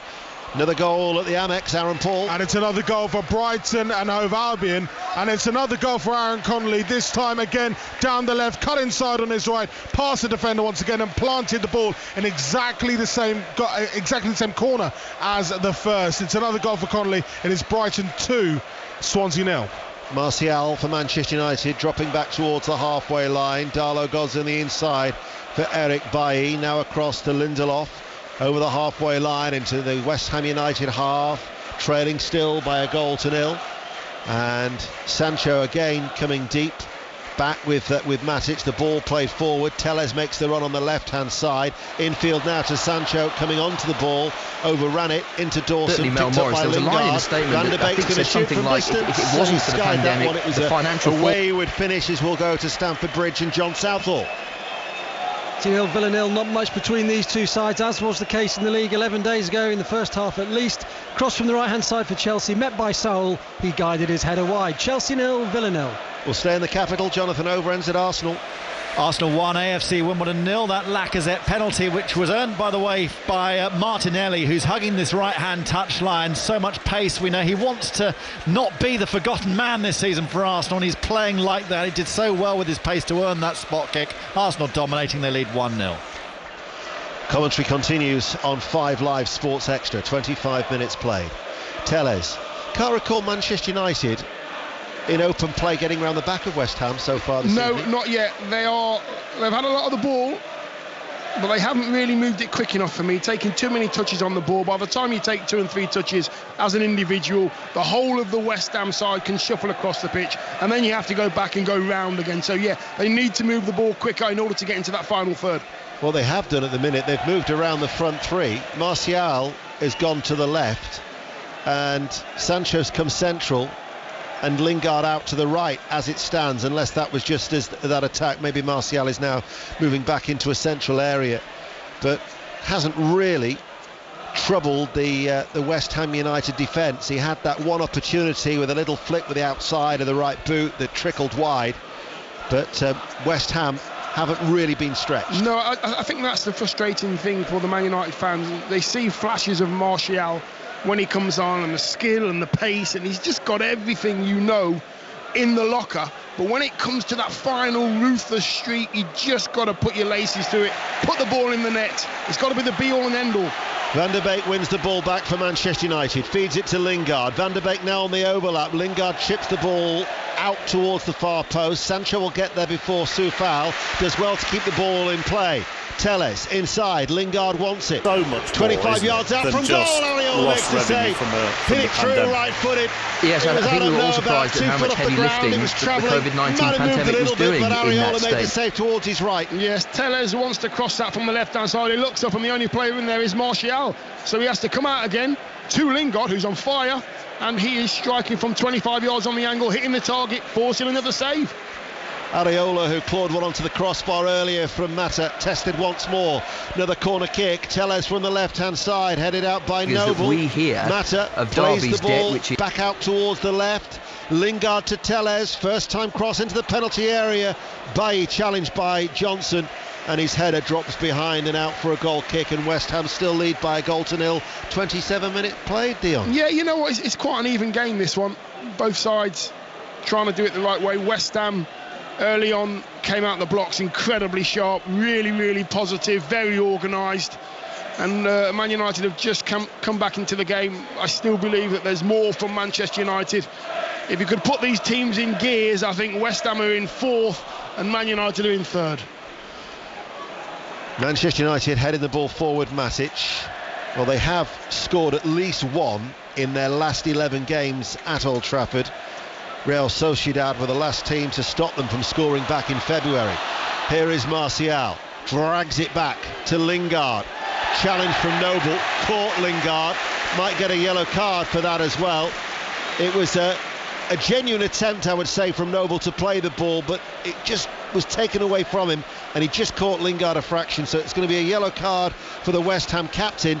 But Dion, this is 25 yards out, it's left of centre, and it's a free kick scoring opportunity. You know, it's 2 minutes before this. Jesse Lingard strikes the ball in exactly the same place, so Noble has to make a challenge as if to say he's going to shoot. He commits, fouls Lingard on this occasion. It's in exactly the same place. Mata and Lingard over this one. Well, Mata is the one placing it down. They've actually got a West Ham player lining up, Lanzini lying down behind the wall on the ground. It's Sancho who leaves it for Mata. Into the wall it goes, and then headed out by Diop, and comes all the way towards Lindelof. Back inside to Bailly. West Ham defending well at the minute. Matic now forward. Lingard waits for the ball on this near side. Matic will go infield to Van der Beek. Telles is over on the left-hand side. Here he is. Mata comes short. Van der Beek makes the run ahead of him. Telles waits, passes the ball short to Juan Mata. Now in comes the cross from Telles, headed out by Dawson. Really did attack that very well. the former Rochdale defender. And then Darlow slides into the challenge. Lingard keeps the ball in play. Lingard won't get the better of Johnson. He's helped out by Masuaku. They've given the ball away. Here is Mata. Noble's got to be careful. He caught Mata there. He's on a yellow card. Tellers with a shot, and he's dragged it wide. MSD Holdings, the goal kick. Well, Noble gives the thumbs up there. Very, very fortunate. Yeah, he was fortunate. I think he just got a little bit of the ball there, just as Mata nudged it away infield towards Matic. I think Noble just got a touch. Looking at the replay, yeah, he actually caught Mata afterwards, but he got the ball as well. So Noble very lucky that he looked at the referee as if to say, am I okay with this on? Am I okay? Jonathan Moss did have the yellow card out, but did he actually book it? I did see the yellow card out. I don't know if he pointed it towards Noble or not. We'll have to check that. I definitely saw the yellow and just assumed that he was going to get booked earlier on Noble. Here is Dawson just coming across the line. Out towards that far side. West Ham still lead by a goal to nil. 15 minutes to go to half time. And out it goes now for a West Ham throw. Just checked on one app and it didn't say that he had been shown the yellow card. But he did put the thumbs up, didn't he? As if to say... Yeah, I actually thought, well, I seen the yellow card out and I wasn't sure. I'm looking at my stats here and I can't see any yellow card at all. So referees let the game flow. He's played the advantage. Manchester United now with Darlow on this near side. Lingard midway through the West Ham half to Darlow, level with the penalty area on the right, blocked again by Masuaku, out for a Manchester United throw in front to that strong travelling West Ham support. Darlow finds Lingard, gives it back to Darlow, edging his way in field. Lingard lets it come across. Johnson again got a good block in. Bowen has done very, very well. He had his heels clipped not once but twice, and the referee thought he'd been impeded. There was no advantage to play. He's brought it back. Good refereeing, Jonathan Moss. Yeah, Jared Bowen's done really well up there in between the two big centre halves that Man United have got. Very strong, very reliable as well. Well, even the BBC Sport website saying that he hadn't, so we'll take it that there was no yellow card, despite the fact that it was brought out of his pocket. It was a show of leniency from Jonathan Moss. 7:30 kick-off tonight at the Amex, half-time. Brighton, Aaron Paul. Yeah, Brighton 2, Swansea City 0. 2 goals from Aaron Connolly separate the sides. Swansea had the better of the early chances and possession, but 2 counter-attacks ending in 2 identical clinical finishes from Connolly make it Brighton 2, Swansea 0 at half-time. Yarmolenko runs into trouble, breaks forward though for West Ham with Lanzini. Masuaku just in from the left touchline, gets it back from Yarmolenko, doesn't return the ball to him. His cross then is blocked by Darlow. Loops up in the air, played back by Johnson, gets it then from Lanzini. And Johnson goes further back now for Noble. David Moyes, the former Manchester United manager, of course, on the very edge of his technical area, barking out those instructions. As Soufal, the substitute, gets the throw for West Ham. We've got about 12 minutes to go to half-time, and still that Lanzini goal is the difference between the two, providing there is no penalty shootouts tonight on BBC Radio 5 Live. We will have 5 Live boxing for you at 10, ahead of Saturday's big fight, Anthony Joshua against Alexander Usyk of Ukraine. And we have the fight for you live on Saturday evening, 10 o'clock from the Tottenham Hotspur Stadium, 5 Live, and also available through the BBC Sounds app, which you might well indeed be listening to Radio 5 tonight. We also have the option of the 5 Live final score through the iPlayer, the red button, and the BBC Sport app. And you'll see for yourself, if you are, that Arsenal lead Wimbledon by a goal to nil. Still no goals at Stamford Bridge between Chelsea and Aston Villa. Goalless Millwall, Leicester City, and Tottenham Hotspur are 2-0 up at Molineux. Wolves still yet to score at home this season. And half-time, as we've just heard, Brighton and Hove Albion 2, Swansea City 0. Manchester United must do better. You know what, they've had the ball a lot and they just can't get in behind. They just can't create that clear-cut chance, that one-on-one chance. Martial's had half a chance, should have really scored. A man of his standards, a man of his calibre should have scored. But West Ham are slowly coming back into this game again. Strong running now from Johnson, the left back on this near side. Masuaku has gone with him. Johnson will go it alone to the edge of the penalty area, and then he loses the ball. And he neglected the presence of Masuaku, and Van der Beek will bring it forward for Manchester United. But when Van der Beek brought it forward, no wonder he slaps his hands in frustration. There was no movement from Martial and no other option. You know what, sometimes when you have that many touches, I'm having a go at these Manchester United players for having too many touches, but if you have no options, what do? You can't force a pass. You need your players around you. When the man on the ball has so much time, there should be a little buzz about these players. They should find a position so they can be found with the ball. Martial, static and statuesque. Martial, who's on the ball now, and he turns away from Kral and now accelerates into the penalty area. Martial shoots low, but shoots wide ultimately, and it goes out for a goal kick as West Ham, with 9 minutes to go to half-time, 10 minutes to go to half-time, 1-0 up. Yeah, that's Martial being positive. He gets the ball back to goal. He holds the ball up. He's getting lots and lots of pressure from Kral. He spins him, and then he's positive.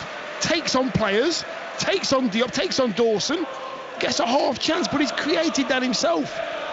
I want to see more of that from Martial. He's got everything he needs to be a very strong number 9 in this league, but we need to see the finishing. Well, he started against Southampton, but apart from that, he's only had 4 substitute appearances this season, so it's a rare chance for him to try and impress Ole Gunnar Solskjaer. But if you imagine with your hand and you're doing the old snake movement with your hand, a little fish the going little inside. fish, that's it. Yeah. I've just seen Solskjaer do that on the bench talking to Michael Carrick, and he also, with his left hand, went out wide and then moved it as if he's coming in field, like a little, a little shuffling, like I tell you, like tipping point. There you go. Yeah, so there you go. Shuffling the coins along.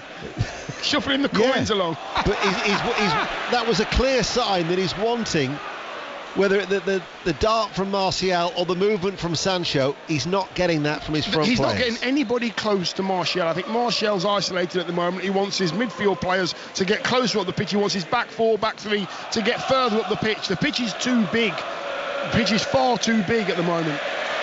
And Kral has dispossessed Mata. Ball out towards Yarmolenko, scoops the ball behind Kral, and then loses out to Van der Beek in the challenge. Matic. Van der Beek is trying to get things going from the midfield. Here is Mata. Out towards Telles. Van der Beek going forward. He's trying to seize the initiative. You can see that, Van der Beek. That's his natural game. Just not getting the ball in the areas. He's in the the left wing area there for Manchester United, about 10 yards away from the corner flag. Donny van der Beek hasn't got that kind of skill to get out of that position. Dawson's right behind him. West Ham get a throw in that corner there. Donny van der Beek needs to get it in the centre of the pitch and start dominating where he wants Man United to go, like Lingard's been doing for a lot of the game. Bailly to Lindelof.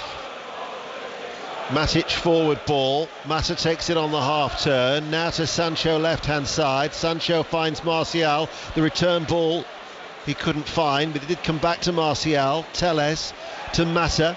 Mata with a cross. Well, punched out by Areola. Little step over there by Darlow. Shades of his countryman Ronaldo there from Diogo Darlow, but didn't get any joy. West Ham United on the counter-attack, send Bowen away, and Bailly comes across, takes it off his toes and puts it out of play for a throw. Will go to Arsenal. Jonathan Overend. Still Arsenal 1, AFC Wimbledon 0. On the League One side, Wimbledon, give them a lot of credit. They've defended very resolutely so far, because there are a lot of Arsenal players out there who are really wanting to make a point tonight. Fringe players, Maitland-Niles is playing in the 10 position. You've got Martinelli on the right, who's bringing the crowd to their feet. They're going for it, but Wimbledon defending well. Still 1-0 Arsenal. West Ham are on the attack. Yarmolenko scoops the ball. So fell across. What a close range effort there was. Flags up on the far side. Bowen from inside the 6-yard area couldn't put it goalwards. West Ham United close for a second. Yeah, I thought that was a miss from Bowen. It wasn't. I think it was Bailly that put the ball over, but he was offside anyway. Attempting to try and get on the end of that one, Bowen, but he was offside. Flag went straight up. But again, lovely little quick movements around the box from West Ham. Lovely chip to the far side. First time ball in offside on this occasion. Sancho running forward now for Manchester United. Martial will lose out to Diop. The goal at Molineux. Henry Moran. Wolves have a goal back. Wolves 1, Spurs 2. Leander Dingdonker rising highest. The head home from a corner for the first home goal of the Bruno Lage era. Wonderful noise around Molineux. Wolves 1, Spurs 2. At the minute, Sancho has gone down holding his left foot, which means we'll get an update from Chelsea Aston Villa. John Southall. It's 0-0, but Chelsea just beginning to find a little bit of rhythm. Ziyech on the right of the area, on the turn. Good strike held by Steer at his right-hand post. Chelsea 0, Villa 0. Sancho's back on his feet, but he's hobbling. And he's still feeling the effects of that on his left foot, trying to walk it off at the minute, the England international. We've got 5 minutes to go to half-time. We never had a chance to get your thoughts on the Areola punch earlier on when the cross came in from the left. I mean, he's got plenty of time crossing from the left from Manchester United. I'm thinking, just catch it. You've got plenty of time. He's got nobody around him when it comes to a red shirt. Just catch it, take the pressure off your side, and he punches it into a dangerous area. They're the times when you need a big shout from your defence. Catch it, time, you're okay, protect him, and he kind of panicked. You don't want to see that from your goalkeeper. In terms of attacking changes that Solskjaer might be able to bring on in terms of reinforcements, you've got Mason Greenwood, Bruno Fernandes and the young forward Anthony Elanga. But 4.5 minutes to go to half-time. And West Ham still lead through that Lanzini goal after 9 minutes. Darlow over the halfway line on the right-hand side. Crossfield pass. High out towards Mata, brings it down so well off his chest. Mata now with a cross from the left, headed out by Noble, headed back by Van der Beek. Lingard strikes his own player as he hooks it into the penalty area, struck the back of Martial, and West Ham get the ball away. Darlow keeps it in field, back with Lindelof. This huge crowd of over 70,000 watching Manchester United now forward with Matic, back with Mata. Darlow wanders forward, right arm aloft, cries out for the ball, gets it, controls it, delivers the cross on the stretch. Diop diverts it away, won't drop to Mata, might come to Telles, up and under, actually goes away from the penalty area, and Van der Beek plays the ball back. It was a cushion touch off his right foot, wanted the return ball, Van der Beek. Again, he hops away in frustration. Van der Beek is the type of player, given an opportunity, the skill that he possesses to try and get things going. Huge admirer of the Dutchman. Here he is once more. Inside to Sancho. Sancho with his back to goal, to Matic. Matic edging his way towards the penalty area. 9 outfield players of sky blue and white striped shirts prevent those Manchester United players a sight of goal so far. Van der Beek cries of shoot, turns, left-footed, drags it low, left-footed, goal kick. West Ham still lead 1-0, 3 minutes to half-time. Yeah, better from Manchester United though. The movement, Matic is trying to find a red shirt. He's got lots of options. The movement from Donny van der Beek and Lingard and Sancho, so much better now. Manchester United are moving that West Ham defence all over the place. Now they're creating better chances. It was on Donny van der Beek's left foot this time, 22 yards out. Didn't catch it right, but it was a free shot on the edge of the box. They worked it well, United. You know, earlier on when you were talking with Mark and Glenn Murray, who's part of the 5 Live Sports Extra commentary team at Arsenal, who lead Wimbledon by 1-0, and you were saying about how Van der Beek is always that one to be sacrificed. If there is to be a change to be made tonight, it'll be interesting to see who Solskjaer does take off. Who gets hooked, and whether it is Van der Beek, because at the minute he's the one who's trying to get things happening for the home side. He's trying to do that job that we all want him to do without any success at the moment. Lingard's been very, very good. Sancho's found it hard to get into the game. Martial will need to see more of it. But yeah, we just need to see a little bit more of Donny van der Beek. I hope we get to see him play for the whole of the game tonight. 2 minutes to go to half-time. West Ham United have a corner in front of the Stretford end, down by the tunnel. Noble to take it. In it goes now. Headed out by Lindelof. Headed further away by Matic. Comes to Masuaku. Couple of touches. Strokes the ball with his left foot. Back out towards Noble. First time ball into Kral. Kral blocked and closed down by Lingard. Behind for another corner kick to West Ham, who lead 1-0. Yeah, it's clever, Noble, isn't he? Could have put that in straight away, but he just tries to find his midfield teammate there, Kral, down the left-hand side. Level with the 6-yard box. Gets another corner, though. In swinger. Noble once again to take this corner kick. And once more into a crowded area and strikes the knees of Telles. Sancho now with an opportunity to break, finds Lingard, and Lingard was quickly closed down by Masuaku, and West Ham United snuffed out that threat very, very quickly. The amount of West Ham players who were back, and in the end it was probably about 6-2. Yeah, and that's even before the ball got 10 yards towards the halfway line. They were sprinting back, blue and white shirts, getting back, making sure they're goal side as well. Really hot, working hard tonight, that West Ham side. 2 minutes of added on time there will be, and very, very soon we're about to enter that stoppage time here at Old Trafford, as West Ham United, who lost their unbeaten start to the campaign with that dramatic events at the London Stadium to Manchester United on Sunday, after 5 unbeaten, but they're very good away from home at West Ham, and they are ahead here. Here is Sancho though for Manchester United, to Van der Beek. There's the 2 minutes of added on time which we're now into. Lingard lets it run through, Sancho leaves it, Telles retrieves it, far side the left, Sancho edge of the area, into Martial, back to Sancho, beaten out at the near post by Areola and fired back in by Telles, and that'll be a goal kick as he went in for that 50-50 challenge with Noble. Goal kick to West Ham, who still lead.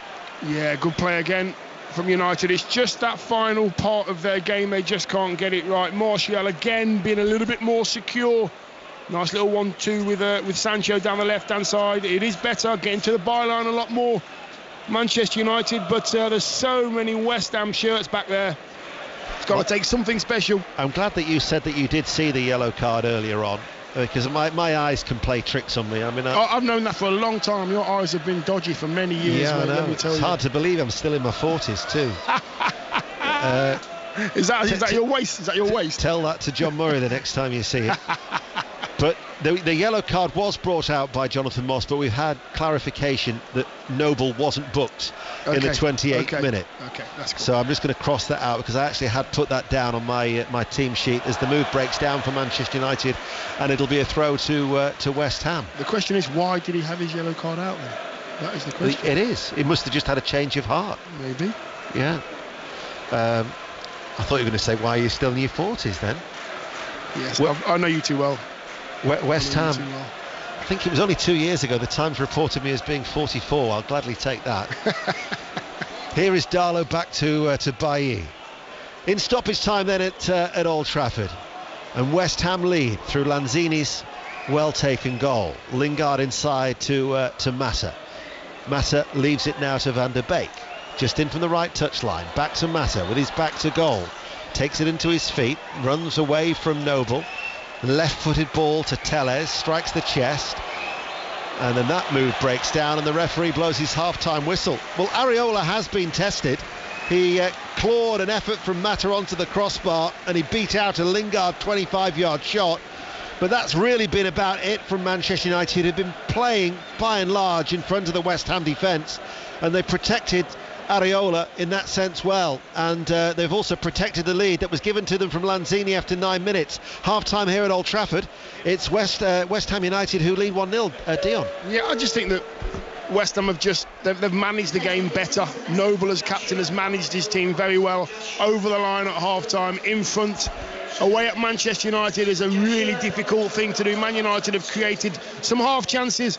I just believe they need to have a bit more of a ruthless streak in front of goal, starting with their number 9, Martial. West Ham haven't won at Old Trafford since 2007, but they're ahead here in this League Cup tie 1-0. Mark. Ruthless isn't something you associate, though, is it, with Anthony Martial, Dion? No, it isn't, chappers, and unfortunately, as a centre forward, if you don't have that, I don't care, I need to put the ball in the back of the net regardless attitude, then it's going to be hard for you to really progress and sort of nail down a number 9 position at this football club, let alone any other football club. And also, Dean, wouldn't you say that someone who keeps saying that they are still in their 40s is implying that it won't be long till they're no longer in their 40s? Absolutely. Yeah, I'm having got games to go to, Mark. That's what I thought as well. Yeah, I have Ian. Just getting Dion's opinion on something first. Let's go to the Emirates. Jonathan Overend. Half-time, Arsenal 1, AFC Wimbledon 0, and the League One side have acquitted themselves pretty well out here on their big night. But the goal for Arsenal inside the first quarter of an hour, won by Martinelli, who's playing really wide on the right-hand side today. His pace was too much for the fullback, brought down, penalty kick, and Alex Lacazette, who's captain on the night, sent Zvanev the wrong way. Zvanev, the goalkeeper, the New Zealander, also almost gave away a second, actually, late on in the half when he went up for a high ball, tried to palm it behind, but put it onto the crossbar and caused absolute chaos in the 6-yard box before finally redeeming himself and getting it behind for a corner. But apart from that, not too many moments of danger for Wimbledon. A lot of possession for Arsenal, but unable to convert them into too many chances, and a little bit of frustration around the place. Arsenal 1, AFC Wimbledon 0 at the break. 5 Live Sports Extra if you want to listen to that game this evening. What's the score at your game, John Southall? Chelsea 0, Aston Villa 0. And you know, as I was saying that 7-0 last night, I was thinking I really shouldn't be, because it could come back to bite me. And it has been short on chances this game. Villa, though, have had the 3 best early on. Cameron Archer, unmarked, 10 yards out, clipped over Kepa and over the bar. Good chance there. Then right on half-time, Archer again denied by Kepa, and on the rebound, Reece James cleared off the line from El Ghazi. Kepa also saved from Traore just before the half-time whistle. Chelsea have created very little. Ziyech with a shot saved by Steer, their only bright moment. They're playing a 4-2-3-1 tonight, and it's just not clicking, but they do have a strong bench, including Lukaku, Mount and Havertz, and that could decide it tonight. It's Chelsea 0, Villa 0. Sounds like you're at a decent game, Henry Moran. Yes, Wolves 1, Spurs 2, cracking cup tie. This Spurs going 2 ahead thanks to goals from Ndombele and Kane, his first in any competition for close to a month. But Wolves fought back through Dendonker's towering header shortly before the break. And having seen Spurs drubbing at the hands of Palace 11 days ago, I really can't overstate how much better this has been. There's been energy, purpose. Kane has been at the heart of it. His finish unerring when played through by Dele Alli. Tanganga's gone close as well. He could have extended Spurs' lead shortly before the break.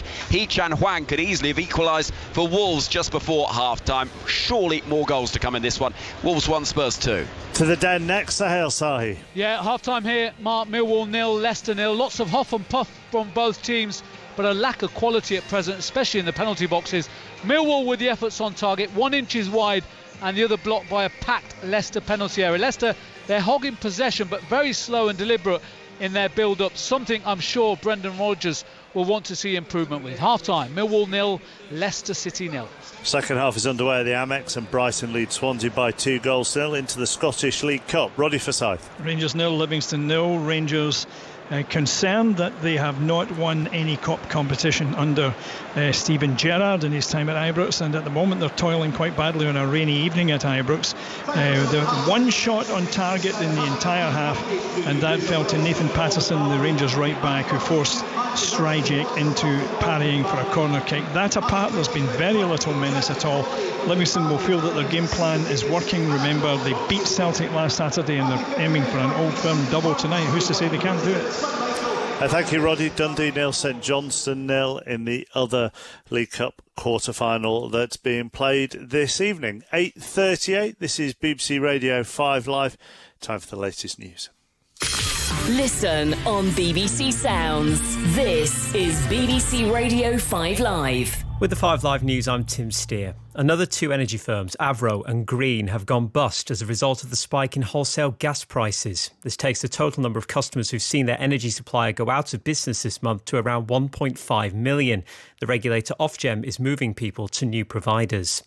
President Biden has announced the United States will donate another 500 million coronavirus vaccines to countries in need. He's calling on world leaders to pledge to vaccinate 70% of the world's population against coronavirus by September next year, which experts say will require some 11 billion doses. Boris Johnson has called on the French President Emmanuel Macron to get over his anger about the UK's new defence agreement with the US and Australia. France has objected to Australia pulling out of a multi-billion-pound contract to buy conventional submarines and join a new security pact that will boast a nuclear-powered fleet. Adopting some franglais, the Prime Minister made this plea. It's time for some of our dearest friends around the world to, prenez un grip about all this, and donnez-moi un break. because this is fundamentally a great step forward for global security. Climate demonstrators say they'll keep blocking the M25, even though a court injunction now means they could face 2 years in prison. Insulate Britain say they'll only stop protesting if ministers meet them to discuss their demands. And the Marylebone Cricket Club in London, which is the traditional authority on the sports rules, has said the gender-neutral term batter should now be used from now on. It replaces the traditional phrase batsman. The best live sport. On Saturday night, 5 Live Boxing presents ringside coverage as Anthony Joshua takes on Alexander Usyk. This is big business, fans back in stadiums. Great challenge for both of us. World heavyweight champion Joshua puts his titles on the line against the undefeated Ukrainian Usyk. They've got everything to gain, so what do? They train like animals to beat me. Joshua v Usyk, Saturday night from 10 on BBC 5 Live. Listen via the BBC Sounds app. This is 5 Live Sport with Mark Chapman. Back at Old Trafford shortly for the League Cup tie, where it's Manchester United 0, West Ham 1 at half-time. Elsewhere, Derby have entered administration and been deducted 12 points by the EFL. They dropped to the bottom of the Championship table on -2 points. Everton have confirmed that James Rodriguez has joined Al Rayyan in Qatar for an undisclosed fee. Ronald Koeman refused to answer any questions in his latest Barcelona press conference. He read a short, pre-prepared statement calling for fans to be patient and then left. And more on that in EuroLeague's tomorrow night. And EuroLeague's regular Mina Rizuki joins us now to talk about the Juventus game earlier. Spezia 2, Juventus 3 is how it finished as they came from behind twice. Did Max Allegri's side to grab their first win in Serie A since the departure of Cristiano Ronaldo. And they made hard work of it, Mina. Yeah, it's an embarrassing situation at Juventus right now. I mean, they started off this game in 18th position, haven't yet won in Serie A. All the criticism in the world about the way that everything's been handled at management level. De Ligt is under extreme criticism. And Spezia was seen as an easy game. This was going to be one in which they're going to show us once again that they're Juve. Spezia is a team that narrowly missed out on relegation last season. It's got one of the worst squads probably, and certainly one that is made of a tiniest budget in the league. So to think that they put so much pressure on Juve, and what was most interesting was the fact they were never threatened by the fact they were facing Juve. They went out there and played the game with confidence and knowing they could just get a goal because Juve keep conceding. So this win actually makes no difference to the general narrative that's around Juve at the moment. No, if anything, I think the fact that they've been under so much pressure shows a lot. But I think for them, they feel like if they've managed to suffer to get this win, then maybe there is something left of that fighting mentality that they had. I mean, you have to note that this is possibly one of the, if not the worst team in the league, alongside maybe Venezia. So there is so much criticism. There was so much criticism after the 1-1 draw against Milan, which was also odd because they actually had and played a very good first half. And yet despite that, there were just lots of question marks on how this team has been assembled. Obviously, Fabio Paratici got the big job. He's at Spurs now. Still so much criticism aimed at him. Yeah, and actually, I think you've made the point on social media this evening. This is a lot more than just who is the head coach of Juventus. Well, this is what it is. I mean, it was 2017, they reached the Champions League final, and they got Ronaldo in 2018 that summer, and it just looked like it was all going up. But sacking Beppe Marotta, who's rebuilt Inter and made them Scudetto champions, shows you that they lost something when they lost him, when they fired him because they wanted to go with younger management and more advanced and forward-thinking men. Didn't actually help them because what they ended up doing is just wasting money. Ramsey has really hardly ever played for the team because he's always injured, never played with consistency. Rabiot is still not showing the potential that we thought that he might. Lots of salaries that are far too high for a club like Juve to pay. 7 million net on Szczesny, which meant that they couldn't really go for Donnarumma because you can't pay 2 goalkeepers that amount of money. And so when you consider that and the fact that they didn't play good football under Sarri, they were hideous under Pirlo, and they're hideous now, maybe it's not the coach, you know? I mean, any positives at all? At least it's a win. Oh, there you go then. Excellent. Thank you very much. And Keane got a goal. And he did, and De Ligt got a goal, didn't he? And De Ligt got a goal. Yeah. So that's going to ease off the pressure of them. So hopefully there is something to look forward to. Thanks, Mina. Enjoy your evening. Mina Rizuki on 5 Live Sport. Euro Leagues tomorrow at 9 o'clock, by the way, following a Ryder Cup preview show from 8 o'clock. European team currently on their practice rounds at Whistling Straits, and the captain, Podrick Harrington, has been telling Ian Carter how his week has gone so far. So far, so good, but it is Wednesday, today and tomorrow to go. Kind of, as a captain, I'm anxious to get there. Players are right where they need to be in terms of they're not too anxious, they're not like chomping at the bit. They're very comfortable. We think we have them in the right place in terms of not too hyped up, but ready to go. Hopefully by Friday they will be buzzing and just time it right that they peak in terms of their enthusiasm and energy. And for me, it couldn't come quick enough. Thomas Bjorn was a victorious captain who then made an appointment at a tattoo parlour. Have you promised your players you're going to do something similar? Absolutely. It's a given, I think, now for future captains. I'm only delighted that they didn't ask me to do more, because I'd give more for my team, there's no doubt about it. But they're comfortable with a tattoo, that's good enough for me. And where is it going to go? Oh, we'll leave that to we'll decide a little later when we see what it says. Let's hope that is a problem I really would love to have. Podrick Harrington talking to Ian Carter. Mentioned Juve earlier, winning 3-2 at Spezia. Paris Saint-Germain in action this evening in Liga, and they're being held at the moment. Metz won, Paris Saint-Germain won. Milan are playing in Serie A this evening. They're goalless with Venezia. Real Madrid play Mallorca, and that is a 9 o'clock kickoff. Probably about half an hour to go, maybe, in the League Cup tie at the Amex. Aaron Paul. Swansea have just missed an absolutely baffling chance. There was a mix-up at the back with Jason Steele and some of the Brighton defence. The goalkeeper was robbed of the ball. It was squared by Morgan Whittaker to Corey Smith, and he's gone outside of the boot, 6 yards out, and he's hit the crossbar to the delight of everyone, well, the majority inside the Amex here. It is Brighton 2, Swansea City. Now, it's been a strong start to the second half with Swansea having a couple of chances. Brighton at the other end, Dan Burners looked lively. He's dragged one wide, but it remains Brighton 2, Swansea 0. Elsewhere at half-time, Arsenal 1, AFC Wimbledon 0. That's on Sports Extra if you want to listen to that. Chelsea 0, Villa 0, Millwall 0, Leicester 0, Wolves 1, Tottenham 2. And at Old Trafford, Manchester United 0, West Ham 1. Back to Dion and Ian. Thanks, Mark. Matic has just let out Manchester United. Dean Henderson's been out warming up for just a few minutes ahead of the outfield players. And no changes have been made by the home side. So Dean Henderson is in goal. Remember, they made 11 from the side that beat West Ham on Sunday. Darlow, Lindelof, Bailly and Telles is the defence. Mata, Matic, Van der Beek the midfield. And then Lingard, Martial and Sancho the front three. For the home side, in their red shirts, white shorts and black socks, we're still awaiting the arrival of West Ham United. So he's sent them out early as Solskjaer, because they've got to improve. They've lacked a cutting edge. They have. They've had a lot of the ball. They haven't done enough with it. Getting into that final third, movement hasn't been enough for me. Expecting more from Martial, as everybody is.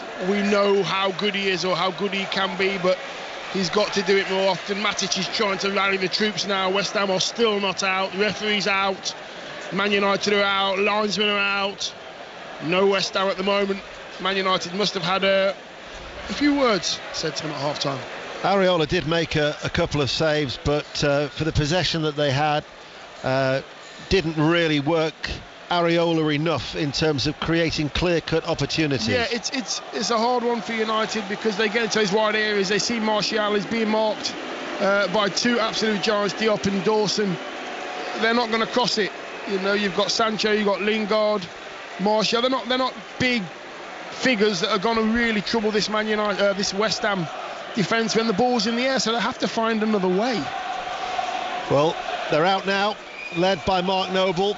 David Moyes just giving some final instructions to Masuaku. They did make a change in the first half, with Fredericks going off injured after 17 minutes to replace by Soufal. But Areola making his debut is in goal. Soufal now at right back. The two centre-backs, Diop and Dawson. Johnson at left back. Midfield of Noble, Kral, Masuaku, Lanzini, Yarmolenko on the right. Jared Bowen leading the line. Change strip for West Ham United. Sky blue and white striped shirts, sky blue shorts. We're underway with our referee Jonathan Moss, and as there's still a lot of the home supporters are taking back to their seats at Old Trafford, they will watch Manchester United attack the Stretford end in this second period, trailing by a goal to nil. A reminder, there is no extra time, which might be more pertinent to Chelsea, Aston Villa and Millwall, Leicester City, that could be going straight to penalty shootouts because they're both goalless. In the 7:30 kick-off, Brighton still lead Swansea City 2-0. Tottenham are 2-1 up at Wolves, and Arsenal lead Wimbledon by a goal to nil. That's on 5 Live Sports Extra. Sancho rolling the ball out, poor ball, and it was lacking accuracy. Mata, forward ball, looking to Lingard, just coming across is Diop, and now it's further cleared by Johnson, straight towards Bailly. Pops it out towards Matic, back inside to Bailly. Triangular passing patterns from Van der Beek, Bailly and Matic. Vocal support is certainly strong, emanating from the Stretford end in the half that Manchester United are attacking. Ball inside, little deflection. Soufal tucked in, clears, only as far as Lingard. Lays it back towards Matic, closed down by Lanzini. Short ball towards Lingard, forward to Mata with his back to goal, turns, lays the ball to Telles, left hand side, first time cross comes in, and Dawson leaping in the air, and a goal kick eventually awarded by Jonathan Moss. Sharper by United, a lot sharper, more red shirts in there, and the ball's out left hand side. Telles trying to put a decent cross in, he does. I think the header was ricocheted from Dawson onto Martial, goes out harmlessly for a goal kick, but better from United. West Ham United have come out in a 4-4, 1-1. Lanzini just in behind Jared Bowen when they don't have possession. Dawson strikes the ball long, Telles heads it forward, Lanzini brings it out of the air. Yarmolenko with the turn on this near side, the right as it came to him. Just on the halfway line, and West Ham United will get a throw that Soufal wants to take, the West Ham United substitute. Whilst Kral loses out, breaks in field. Here is Lingard. Lingard surging forward, strong challenge made by Diop, went to ground. Manchester United are attacking, Sancho gets a shot, that's closed down. Matic feeds it back to Telles, left-hand side, forward now to Sancho, inside. But West Ham United have everybody back, they found a way through. Van der Beek was dispossessed by Dawson. And a goal now, Rangers Livingston, Roddy Forsyth. Rangers have finally made the breakthrough. Hadji was the architect. He came off the bench at half-time, got himself into the box, squirted a square ball along the goal mouth, and there was Kemar Roof to strike it home. Rangers suddenly looked relieved. Rangers 1, Libby 0. And we were talking birthdays earlier. Happy birthday, Roddy. Thank you. I don't know how you knew that, but yes, thank you very much. I haven't had time to blow the candles out in the cake yet. Get them when I go home. West Ham United are 1-0 up. But Manchester United, terrific support from the Manchester United fans with Lindelof. The atmosphere you cannot question. Yeah, it's picked up. It has picked up. Man United have obviously had words. Ollie's had to say a few things at half-time, not happy with the first half performance. Man United have come out absolutely flying, and West Ham know it as well. They're kind of on the back foot. Yes, it's only early doors. Man United need to keep up this pace. 1 and 2 touch. I'm Forever Blowing Bubbles is being sung by the West Ham travelling support, who now see Masuaku surge forward but stray and trigger the offside trap on that far side, and that'll be a free kick to Manchester United. David Moyes, of course, who replaced Sir Alex Ferguson in 2013 but was sacked after 34 Premier League games. He's only won 1 of 6 up against Ole Gunnar Solskjaer, and that was indeed when he was the Manchester United manager, beating Cardiff here 7 years ago. 1-1, drawn 1, lost 4 against the Norwegian for David Moyes, but he sees his side For a competition that they've never won, West Ham United still have that slender lead from Lanzini after 9 minutes. Lingard gets the ball back right-hand side, attacking the Stretford end. Darlow. Mata with the cross. Hooked on by Sancho, who made that run in towards the near side of the 6-yard box, right-footed. Couldn't keep it down. Goal kick. Yeah, they're the kind of runs that you need to see Sancho making, Martial, Lingard. When you've got someone like Mata on the ball, there's no pressure whatsoever. Donny van der Beek as well has those kind of passes in his locker. Just give them an option in behind, stretch the West Ham defence, make them drop off, then you'll have more space to play in front of them. Dion Dublin is with us here on BBC Radio 5 Live. We've mentioned the boxing at 10 o'clock. Tomorrow there'll be another preview on 5 Live Sport at 7 o'clock, to be followed by a Ryder Cup preview with Ian Carter, I'm sure, who'll be part of our team from Whistling Straits, and the 43rd Ryder Cup Day 1 on Friday. 5 Live Sports Extra from 1 for the foursomes, Radio 5 Live from 6 for the 4 balls. And of course, BBC Sounds will keep you up to date in both the sessions, as it will over all of the 3 days, all the way through to its conclusion at 11 o'clock on Sunday night. BBC Radio 5 Live, and of course the BBC Sport website for comprehensive coverage of the Ryder Cup from Whistling Straits. This is the League Cup, and the only goalless game is now at Stamford Bridge, Chelsea-Aston Villa, because there's been a goal at Millwall, Sahel Sai. Yeah, Millwall 0, Leicester 1. Ian, the goal from Ademola Lookman after 50 minutes. It was an effort firstly saved by the Millwall goalkeeper George Long. It fell to Lookman, who pounced 7 yards away and slammed it home left-footed. Millwall 0, Leicester 1. Soufal cuts out the ball from reaching Sancho, hammers it away downfield, but it's gone out of play. So you're the only game that's goalless, John. It's Chelsea 0, Aston Villa 0. Couple of chances there for Hudson-Odoi. The first, he scuffed it at the far post, and the second ran at Ashley Young. Good run. His shot on the right-hand side, saved by Steer. Half-time substitution as well. Mason Mount has come on for N'Golo Conte. Wasn't expecting that one. Wonder if it's a reoccurrence of his injury, or they're looking ahead to Manchester City at Saturday lunchtime. Chelsea 0, Villa 0. Yes, at Saturday lunchtime, Manchester United entertain Aston Villa, a match that has been brought forward on safety grounds because the Courtineers are in concert at the cricket ground later on that day. Did I pronounce that correctly? I'm just going to pull you up on that one. Is it the Courtineers? I think they're called the Cortinas. Cortinas? Remember that old Ford car? Yeah. Remember the Ford Cortina? I haven't got a Scooby-Doo. No, I might be in my 40s, but unless it's Deacon Blue or New Order, I haven't got a Scooby when it comes to music. The Courtineers are a Spanish band. Oh, are they?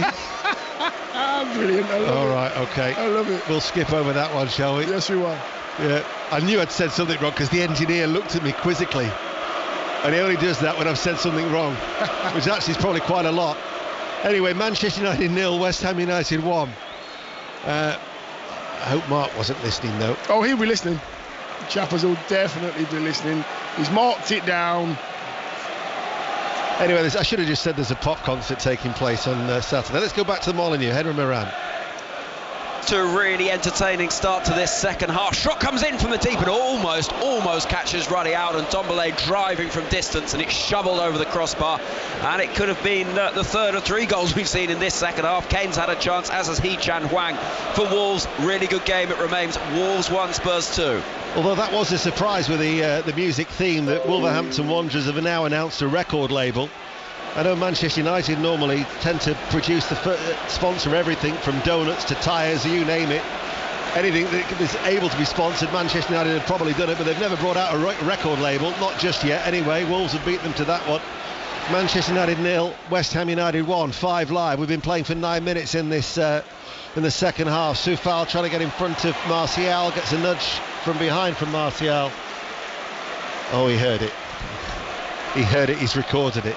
Chappers has heard it. He's never going to let you get away with this one. That's stalled now forevermore. I know. He's brutal at times, that man. Brutal. Bowen. You can see the Manchester United subs. Bruno, Greenwood. Yeah. all having a really good warm-up. Bruno's actually taken his tracksuit bottoms off to the left of us, to the left of the dugouts, doing a proper warm-up, getting the knees up, heels up. He's ready to come on, without a doubt.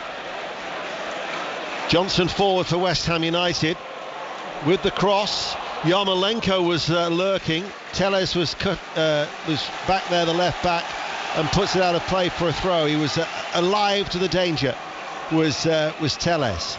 But West Ham United still lead by a goal to nil. Johnson, he's looked good going forward as the young left back. Crossfield ball now with Soufal. Yarmolenko on the inside lets it run through to Kral. Kral to Soufal. Right corner of the penalty area. Yarmolenko, the Ukrainian, waiting. Flicks the ball forward. Kral, the Czech Republic international. Well, I tell you what, that's an outrage from the assistant referee. He's got a better view than Jonathan Moss, and yet he's waiting for Jonathan Moss to tell him whether to award the goal kick or the corner kick. No longer goalless at Stamford Bridge. John Southall. Chelsea have the lead. Chelsea 1, Aston Villa 0. We said before the game Timo Werner needed a goal. He's got it. Reece James with a cross from the right hand side, and there was Timo Werner 6 yards down. He could have a second here on the edge of the 6-yard box, and he's just put it wide of the left hand post. But Werner's first goal of the season. He'd gone 9 without. It's Chelsea 1, Villa 0. Brighton 2, Swansea 0. Arsenal still lead Wimbledon by a goal to nil. Chelsea, as we just heard, are 1-0 up. Millwall 0, Leicester City 1, Wolves 1, Tottenham 2 at Molineux. Yellow card has now been shown by Jonathan Moss, and it is to Mark Noble for holding onto the shirt of Jadon Sancho. And he did brandish it on this occasion. Yellow card booked after 56 minutes. Yeah, that was clear to see. Noble just got done there by a younger, sharper model of himself, let me tell you. Are you saying it's clear to see for my benefit? Yes, I am. Clear to see. It's a yellow card this time. Ian. Ball forward for Manchester United. Van der Beek hits it first time. Shoots wide from Darlow, who attacked that. Really did come onto it very, very strongly. He'd followed the path of the ball and he hit it. And it must have been about a foot wide of the left-hand post. Goal kick, West Ham still 1-0 up. Yeah, he just needed to strike that one with a little bit of bend, a little bit of the outside of his right foot. It's on the angle. He's coming in from the right, maybe outside of his right boot, just to try and get a bit of a bend on it, and he just strikes it with his laces. It's actually fading away from the goal. No danger. But these half chances are totting up for Manchester United. So Darlow drags it wide. 12 minutes into the second half. And you wonder when that opportunity for Martial will say, right, your time's up. You haven't taken it tonight, from Solskjaer, with Greenwood and Fernandes still warming up away towards our left-hand side. West Ham are almost 2/3 of the way through, achieving their task of going through to the last 16 to join the Premier League sides such as Brentford and Burnley, Manchester City, Liverpool, Southampton and Leeds, who made their way through last night. And Brighton look good.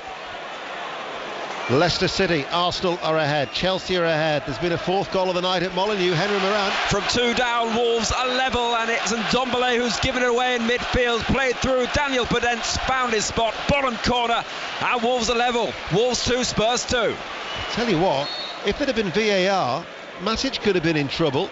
He's just kneed Soufal in the groin late. Yeah, and now there was a little bit of contact from Soufal. It might have been Yarmolenko as well on Matic about 3 seconds before then. He's actually stored it, and he thought, I've got to do something about this, and he catches Soufal right in the right hand side of his groin with a knee, way after the ball's gone. A little bit naughty from Matic. Ball chipped in long. Downward header from Lindelof. Climbed over Lanzini, the diminutive West Ham United goal scorer, as they still lead 1-0. Van der Beek on defensive duties. Dispossessed by Bowen. Bowen now will win a corner as he was closed down by Darlow. West Ham United, backed by their support in the quadrant, now are getting excited. They're hoping for a second goal from this set piece now. They'll certainly like the tenacity that was shown there by Jared Bowen. As Soufal tracks back, Dawson makes a charging run into the penalty area. It was aimed towards him as well. Bailly beats him in the air. Manchester United had every red shirt back in and around their own penalty area. Johnson chips it forward. Noble left-hand side for West Ham United. Referee's given a free kick against Mark Noble. too sure what he did wrong there. Bailly went down holding his face. Yeah, I think Noble's actually just trying to hold him off. Maybe it was a hand in the face on Bailly down the left-hand side in the right back spot for Manchester United, just trying to keep the ball in play. Doesn't really do anything there. Oh, Bailly. To be honest with you, he's holding on to Bailly's shirt. Held him his shirt. He's gone down holding his face. No, referees aren't helped sometimes by the actions of certain players.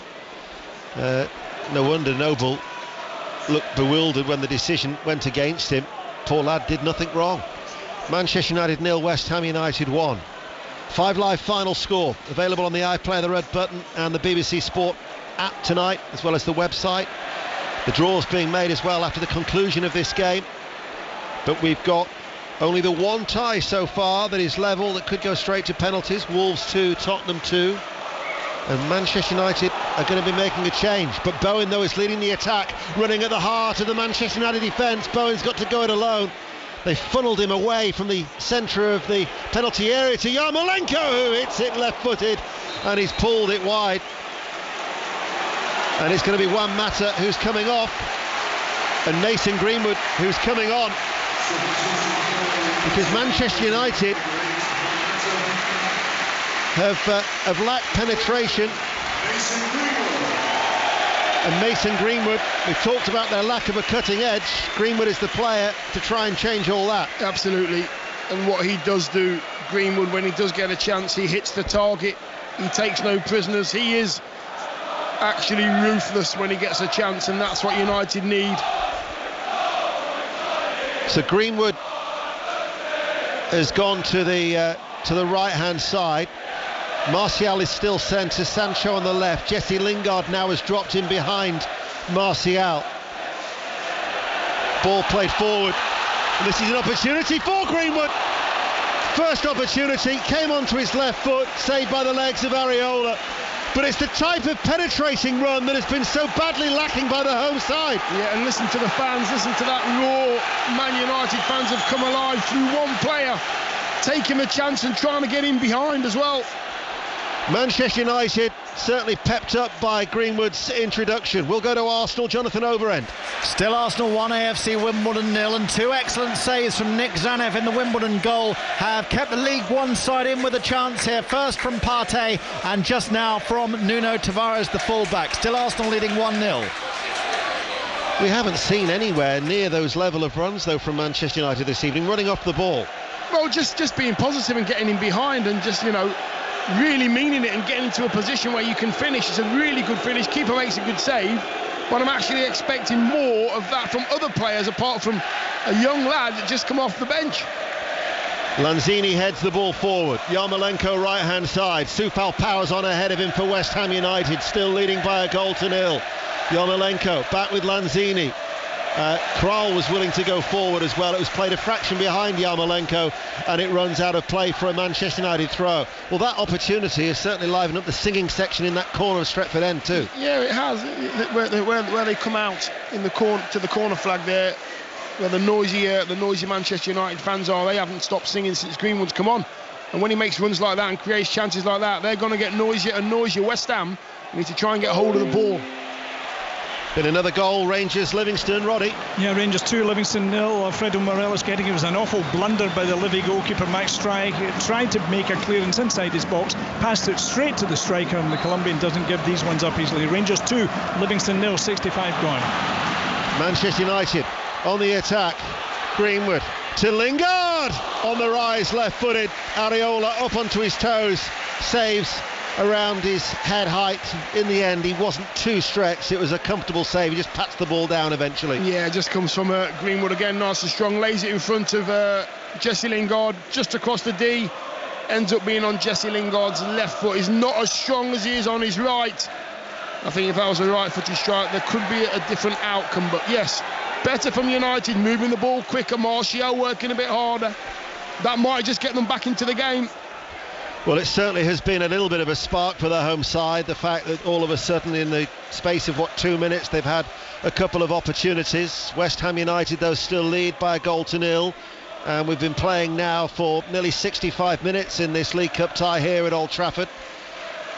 BBC Radio 5 Live. what a weekend that we've got in store for you. We've got Leeds United West Ham on Saturday, 5 Live Premier League Sunday, Southampton Wolves, and the North London derby, Arsenal against Tottenham Hotspur. But before all that, we've got the Ryder Cup that starts on Friday. We've got the big fight with Anthony Joshua and Alexander Usyk of Ukraine. So it's going to be a mammoth day on Saturday, all the way through with the golf, the football, and then the boxing. Aston Villa, I think, have equalised at Chelsea. Chelsea 1, Aston Villa 1 is the latest score at Stamford Bridge. We'll try and bring you news of that goal when we can. But here on BBC Radio 5 Live, it's West Ham United who are leading by 1-0. And let's go to John Southall now.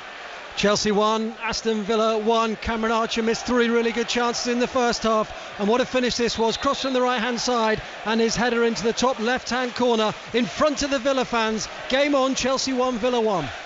So Aston Villa have equalised through Archer, who earlier in the competition bagged a hat-trick at Barrow, didn't he, in one of the earlier rounds. Here we are though in round 3, and it's West Ham United who lead here at Old Trafford by 1-0. Remember, Manchester United, last time that they failed to score at home was Real Sociedad 11 games ago. But West Ham still hold firm, albeit just a slender lead. Man United, there's such a big gap in that midfield. I think Lanzini is down, and West Ham United are expecting Manchester United to put the ball out there, not having it. Man United are keeping the ball. Not a head injury, perfectly entitled to continue. Lingard against Kral. Kral plays it on the inside. Noble now to Bowen. Takes it quite high on the chest. Kral runs into Lindelof. Now it goes out of play. Well, that was the opportunity, surely, for the physio to be allowed on then from referee Jonathan Moss. West Ham at the minute are down at 10 because Lanzini, and now Noble puts the ball out of play.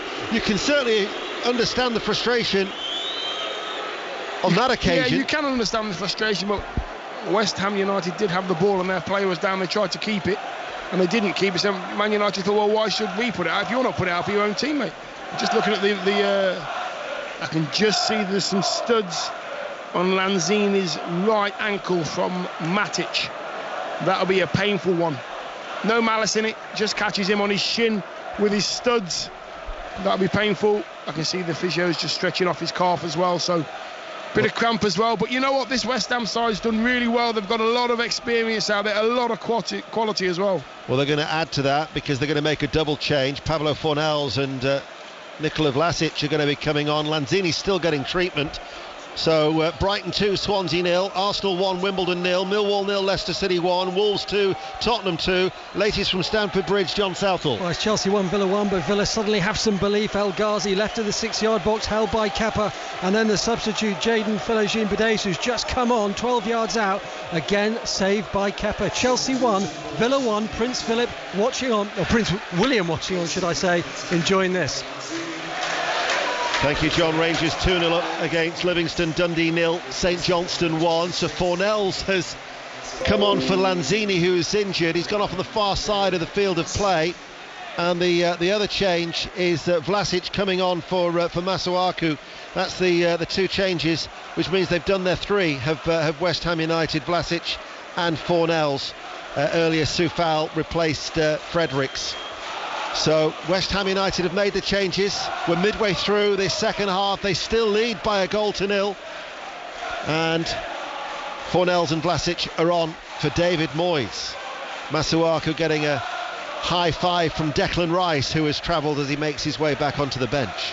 You're going to see how this changes their formation. West Ham, I think they'll probably still go into a 4-4-1-1 out of possession. When they're in possession, they have got a lot of firepower on the pitch when it comes to goal scoring. There's plenty of players on that pitch that can score a goal now for West Ham to put this one to bed. 2007, that goal from Carlos Tevez was the last time that West Ham United won at Old Trafford. Since then, they've drawn 4 and lost 13.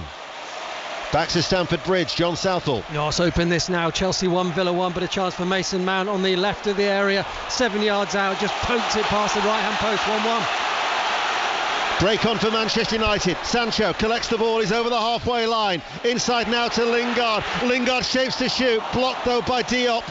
And Soufal coming back into position, plays the ball forward, and Fornells will play it inside now. And it's an opportunity for West Ham United with Noble. And Noble to Bowen. Vlasic has gone through the middle. Bowen now playing on the right-hand side. Vlasic in a central area for West Ham. And Lindelof will hold off Jarrod Bowen, and he plays it forward to Telles, but pinned in by 3 West Ham players. His clearance is going to go out of play for a throw. Taken quickly by Soufal. It's good. It's good from West Ham. It's good from Noble. Still trying to poke that ball in behind those fullbacks of Manchester United, turning Manchester United to force them to face their own goal, and then getting his teammates in behind the ball. Cries of Bruno. He's getting stripped for action. Bruno Fernandes is going to be coming on because time is running out for Manchester United.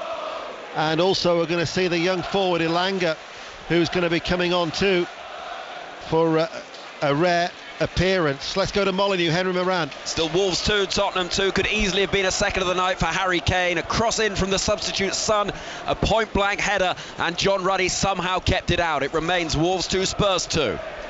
It's still West Ham leading by a goal to nil, but we've got 19 minutes of normal time remaining. Telles forward, Lingard turns left hand side, level with the penalty area, goes down that left hand side, delivers the cross. Darlow trying the cut back, will win a corner kick for Manchester United. Better Lingard down the left hand side, long cross to the far post. Darlow's there, and there's 5 red shirts in there as well. Man United having to commit to try and get back into this game.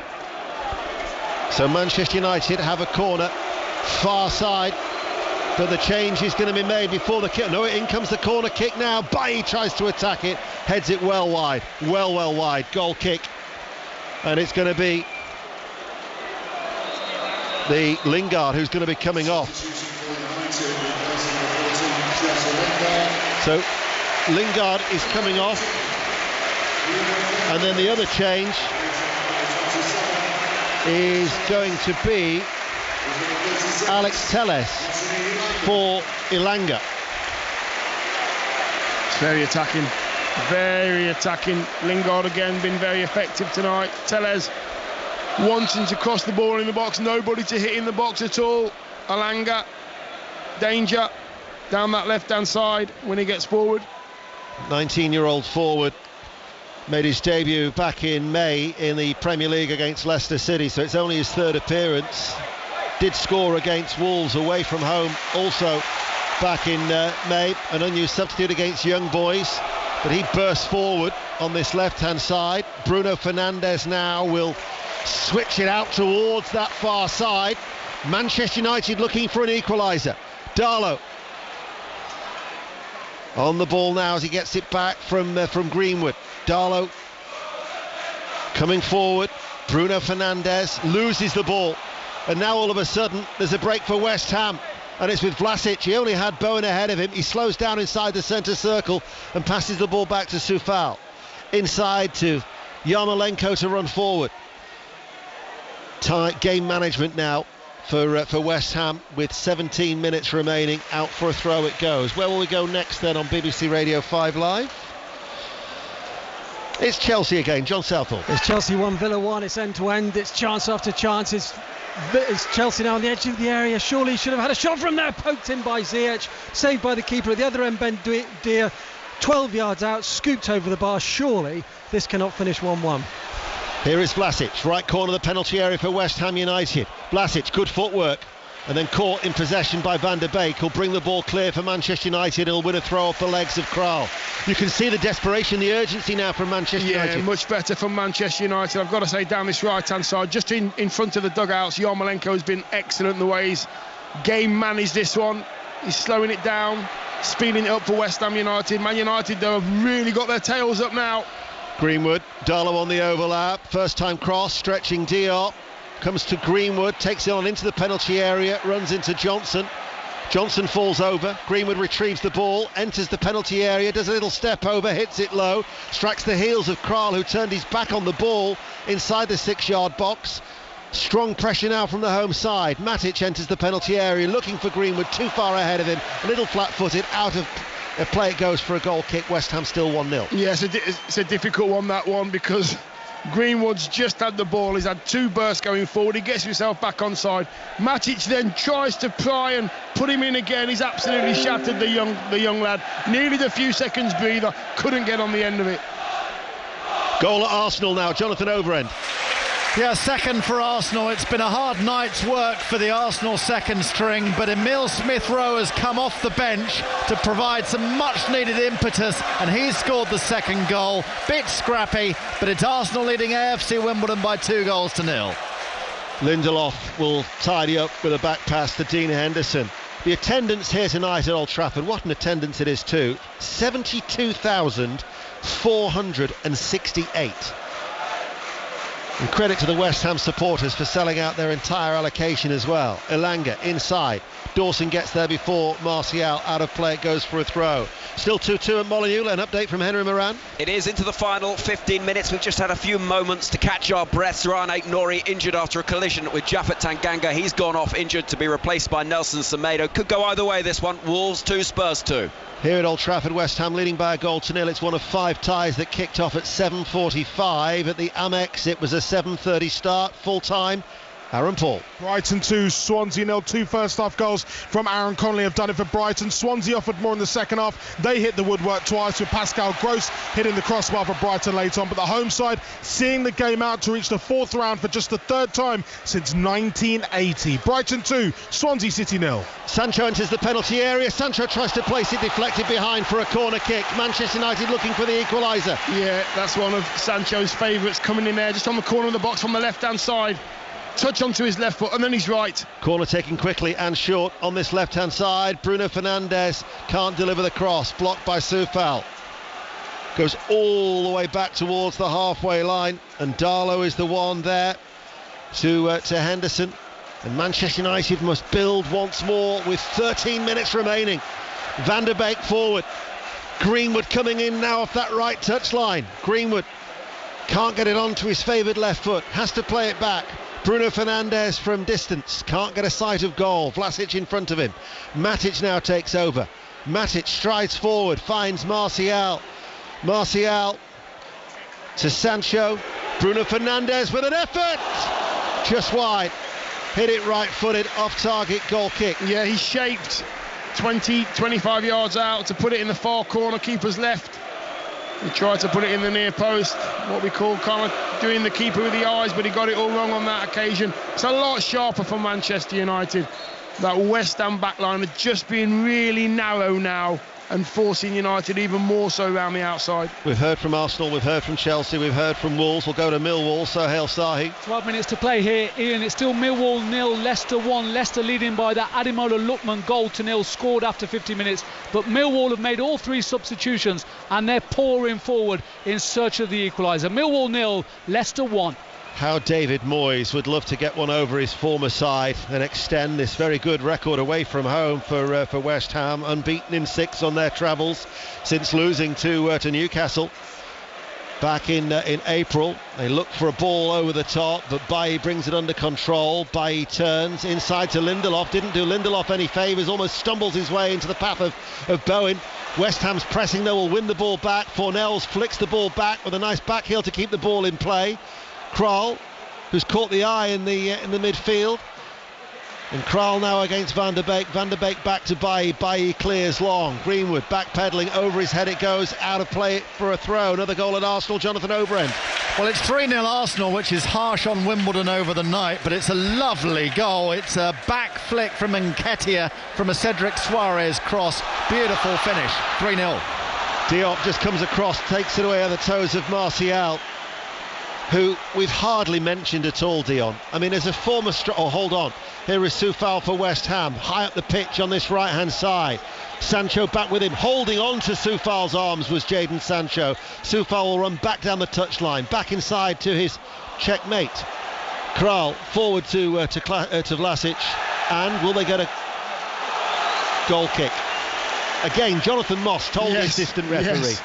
Match instruction drives me nuts.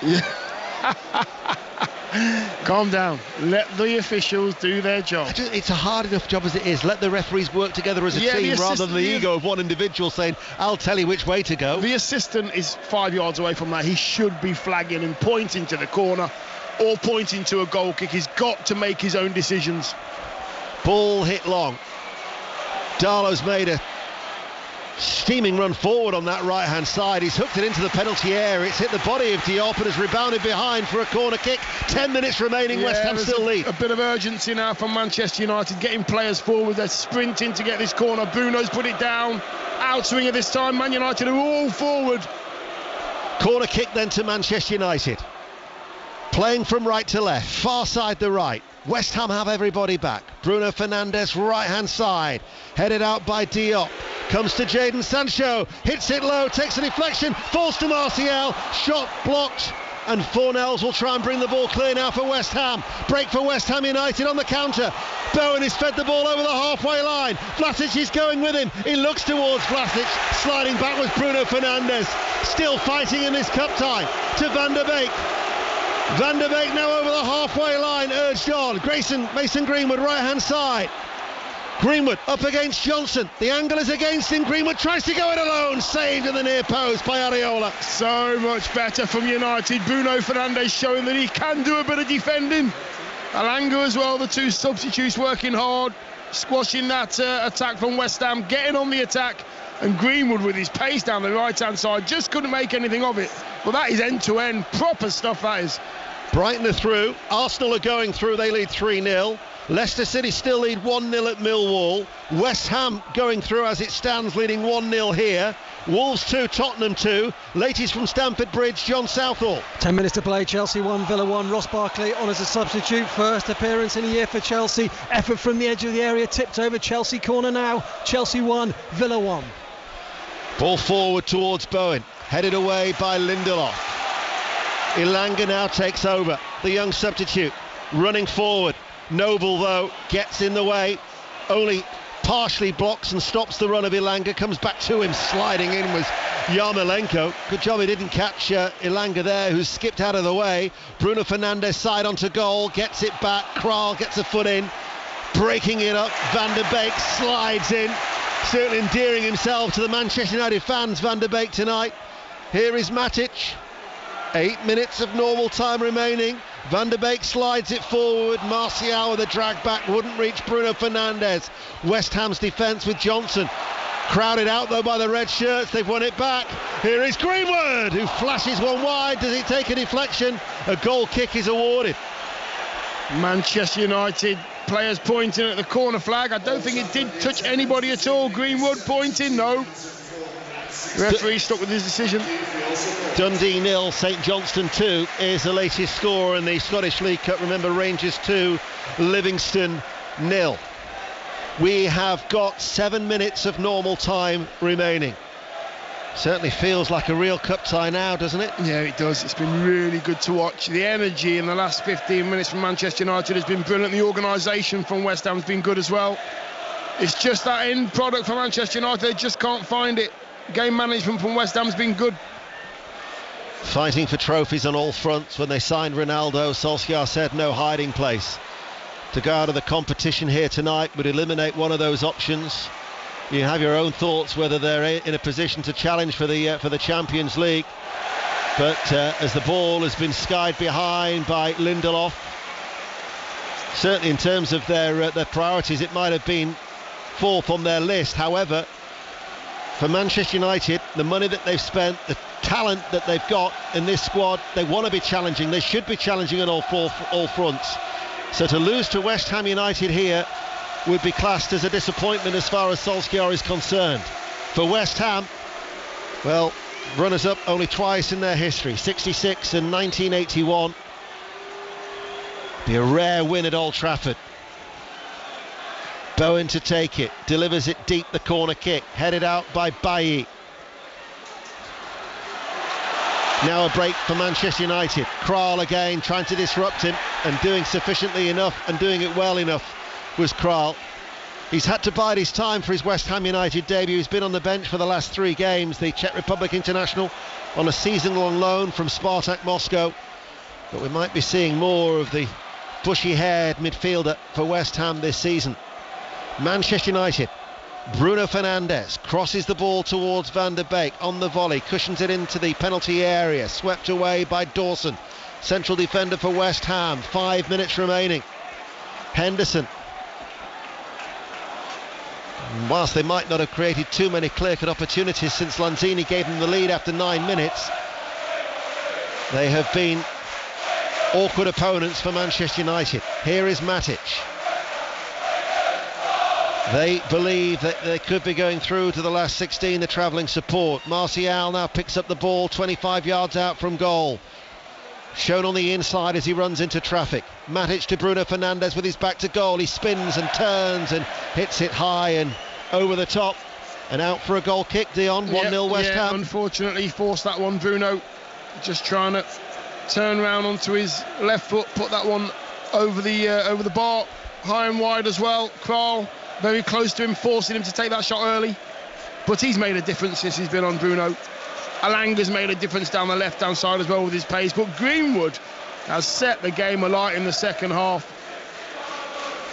We could be going into penalty shootouts at Stamford Bridge and Molineux, because it's still Chelsea 1, Aston Villa 1 and Wolves 2, Tottenham 2. Tottenham Hotspur, who were 2-0 up in fact at Wolves. Leicester City still lead by a goal to nil. West Ham coming forward now, and Yarmolenko coming forward here, and Yarmolenko's hit the post. Left-footed, strikes the base of the left-hand post as he picks up on a loose ball and tried to round the goalkeeper Dean Henderson. West Ham so unfortunate to getting a second. Now on the counter-attack, Bruno Fernandes releases Greenwood from one end. Our eyes now are cast to the other, and it's Greenwood attacking the Stretford end. Sancho plays the ball back out. Bruno Fernandes back inside, cut out by West Ham. Out it goes for a throw, quickly to Molineux. Henry Moran. Remains 2-2, heading into the final 4 minutes. The game just relaxing a little bit as we head towards the penalty shootout. 2-2 with 4 to play. 3.5 minutes remaining here. Manchester United now with Matic.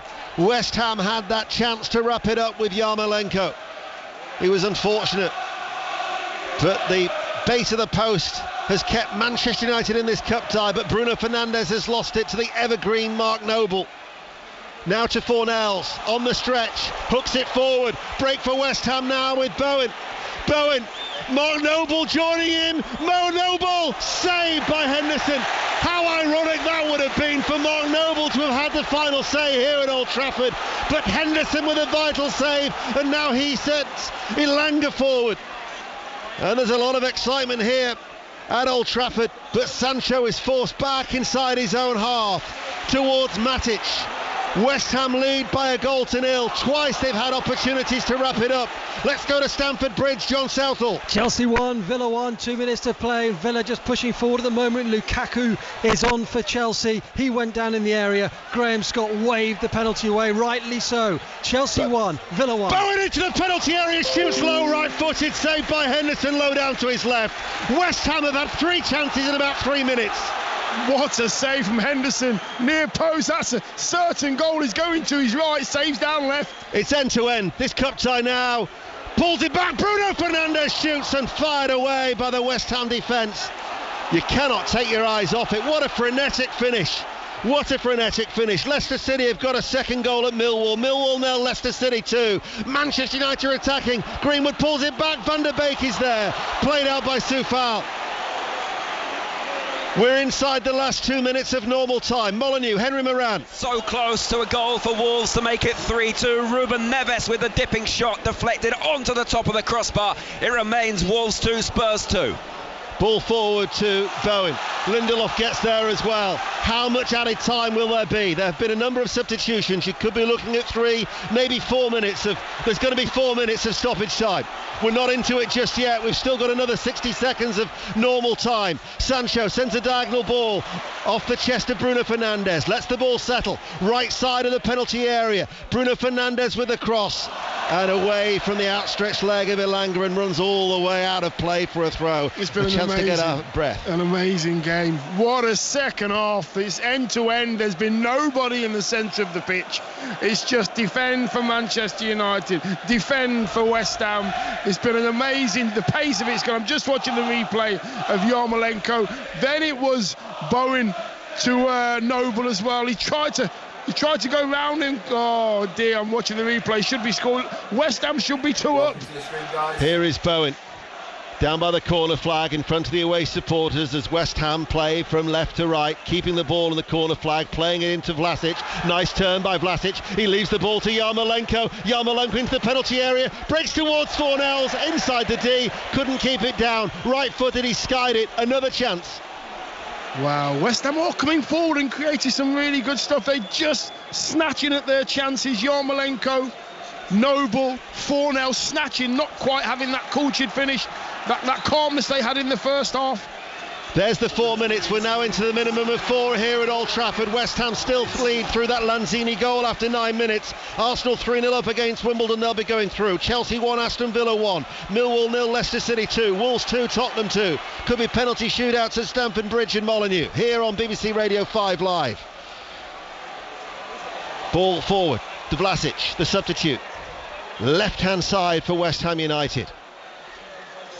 How their supporters would relish a cup run.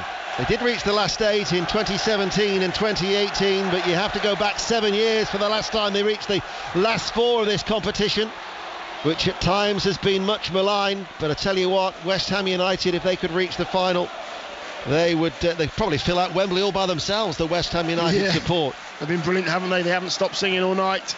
We are now nearly a minute in of the 4. West Ham have had a couple of good chances to put this one to bed, to make it 2-0 to West Ham. They haven't done it. Are they going to rue those chances? 3 minutes to go. Bailly at the back. Bruno Fernandes collects it over the halfway line. Everybody back behind the ball for West Ham United. Bruno Fernandes towards Bailly. And now with Matic, who takes over. Matic edging his way forward, the West Ham players dropping back inch by inch. It's scooped into the penalty area, headed away, comes to Van der Beek, volleys the ball forward, headed behind for a corner kick, quickly to Stamford Bridge. John Southall. Chelsea 1, Villa 1, but Villa have a free kick here midway inside the half. Is this their final chance? Chelsea 1, Villa 1. Corner kick to be taken then. Bruno Fernandes, everybody inside the main stand rises to their feet in a domino effect. In it comes now, deep, good header out by Diop, really attacked it to beat Bailly in the air. Even Dean Henderson was up from the back there. We're halfway through the 4 minutes. Henderson now has it running back in the centre circle. Henderson comes forward out of the centre circle in the West Ham half, but distribution wasn't his thing. He's placed it well out of play for a throw. Molineux, Henry Moran closing stages. 2 minutes gone of 6 added at the end of a thrilling game. Wolves 2, Tottenham 2, but it's the home side pushing for the winner.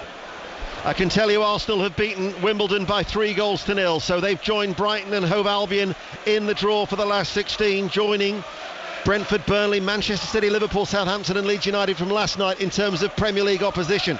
Preston, Queen's Park Rangers and Stoke from the Championship also in the draw, as are Sunderland, the League One representatives. Henderson at the back, and we've got about 60 seconds remaining at the minimum time to be added on, and they're playing the ball at the back, Manchester United. The crowd are desperate for them to launch it long. Bailly hits it towards Elanga, bounces off his chest. There is Kral, who's had an impressive debut, strikes the referee. It'll be an uncontested drop ball for West Ham, and that suits them, Dion Dublin. Yeah, it does, because West Ham have really managed it well. They've got behind the ball. They haven't been as potent as they were and dominating as they were in the first half after they got their goal. Man United have been the better side. They really have. Referees just dropped the ball, and Bruno's actually ran and just kicked it into West Ham's net. Well, it's an uncontested drop ball, isn't it? So Bruno Fernandes is wasting time there. By my watch, we've got 30 seconds remaining of the 4 to be added on. So I'm not too sure what Bruno Fernandes is actually doing there. He's certainly helping the West Ham United cause. So there's the uncontested drop ball, which he's going to give to Noble, who's actually backing away from the ball. Here is Noble. Noble with a back pass towards Areola. And Areola strikes it flat downfield, headed forward by Lindelof. It's now or never for Manchester United. Kral beats Van der Beek in the air, but there is the full-time whistle. And West Ham United, through that goal from Lanzini, have gained their first win at Old Trafford in 14 years. And with it, passage into the last 16. Manchester United 0, West Ham United 1. Yeah, there were too many parts in this game tonight where Manchester United just didn't do enough. The final third was poor. Need to see more from Martial. I know we've said it many, many times, but he's not helping his cause. I want to see him sweating and working hard and putting the ball in the back of the net. The subs that came on made a difference. Greenwood was brilliant. Bruno Fernandes was trying to make things happen, but it's all too late for Manchester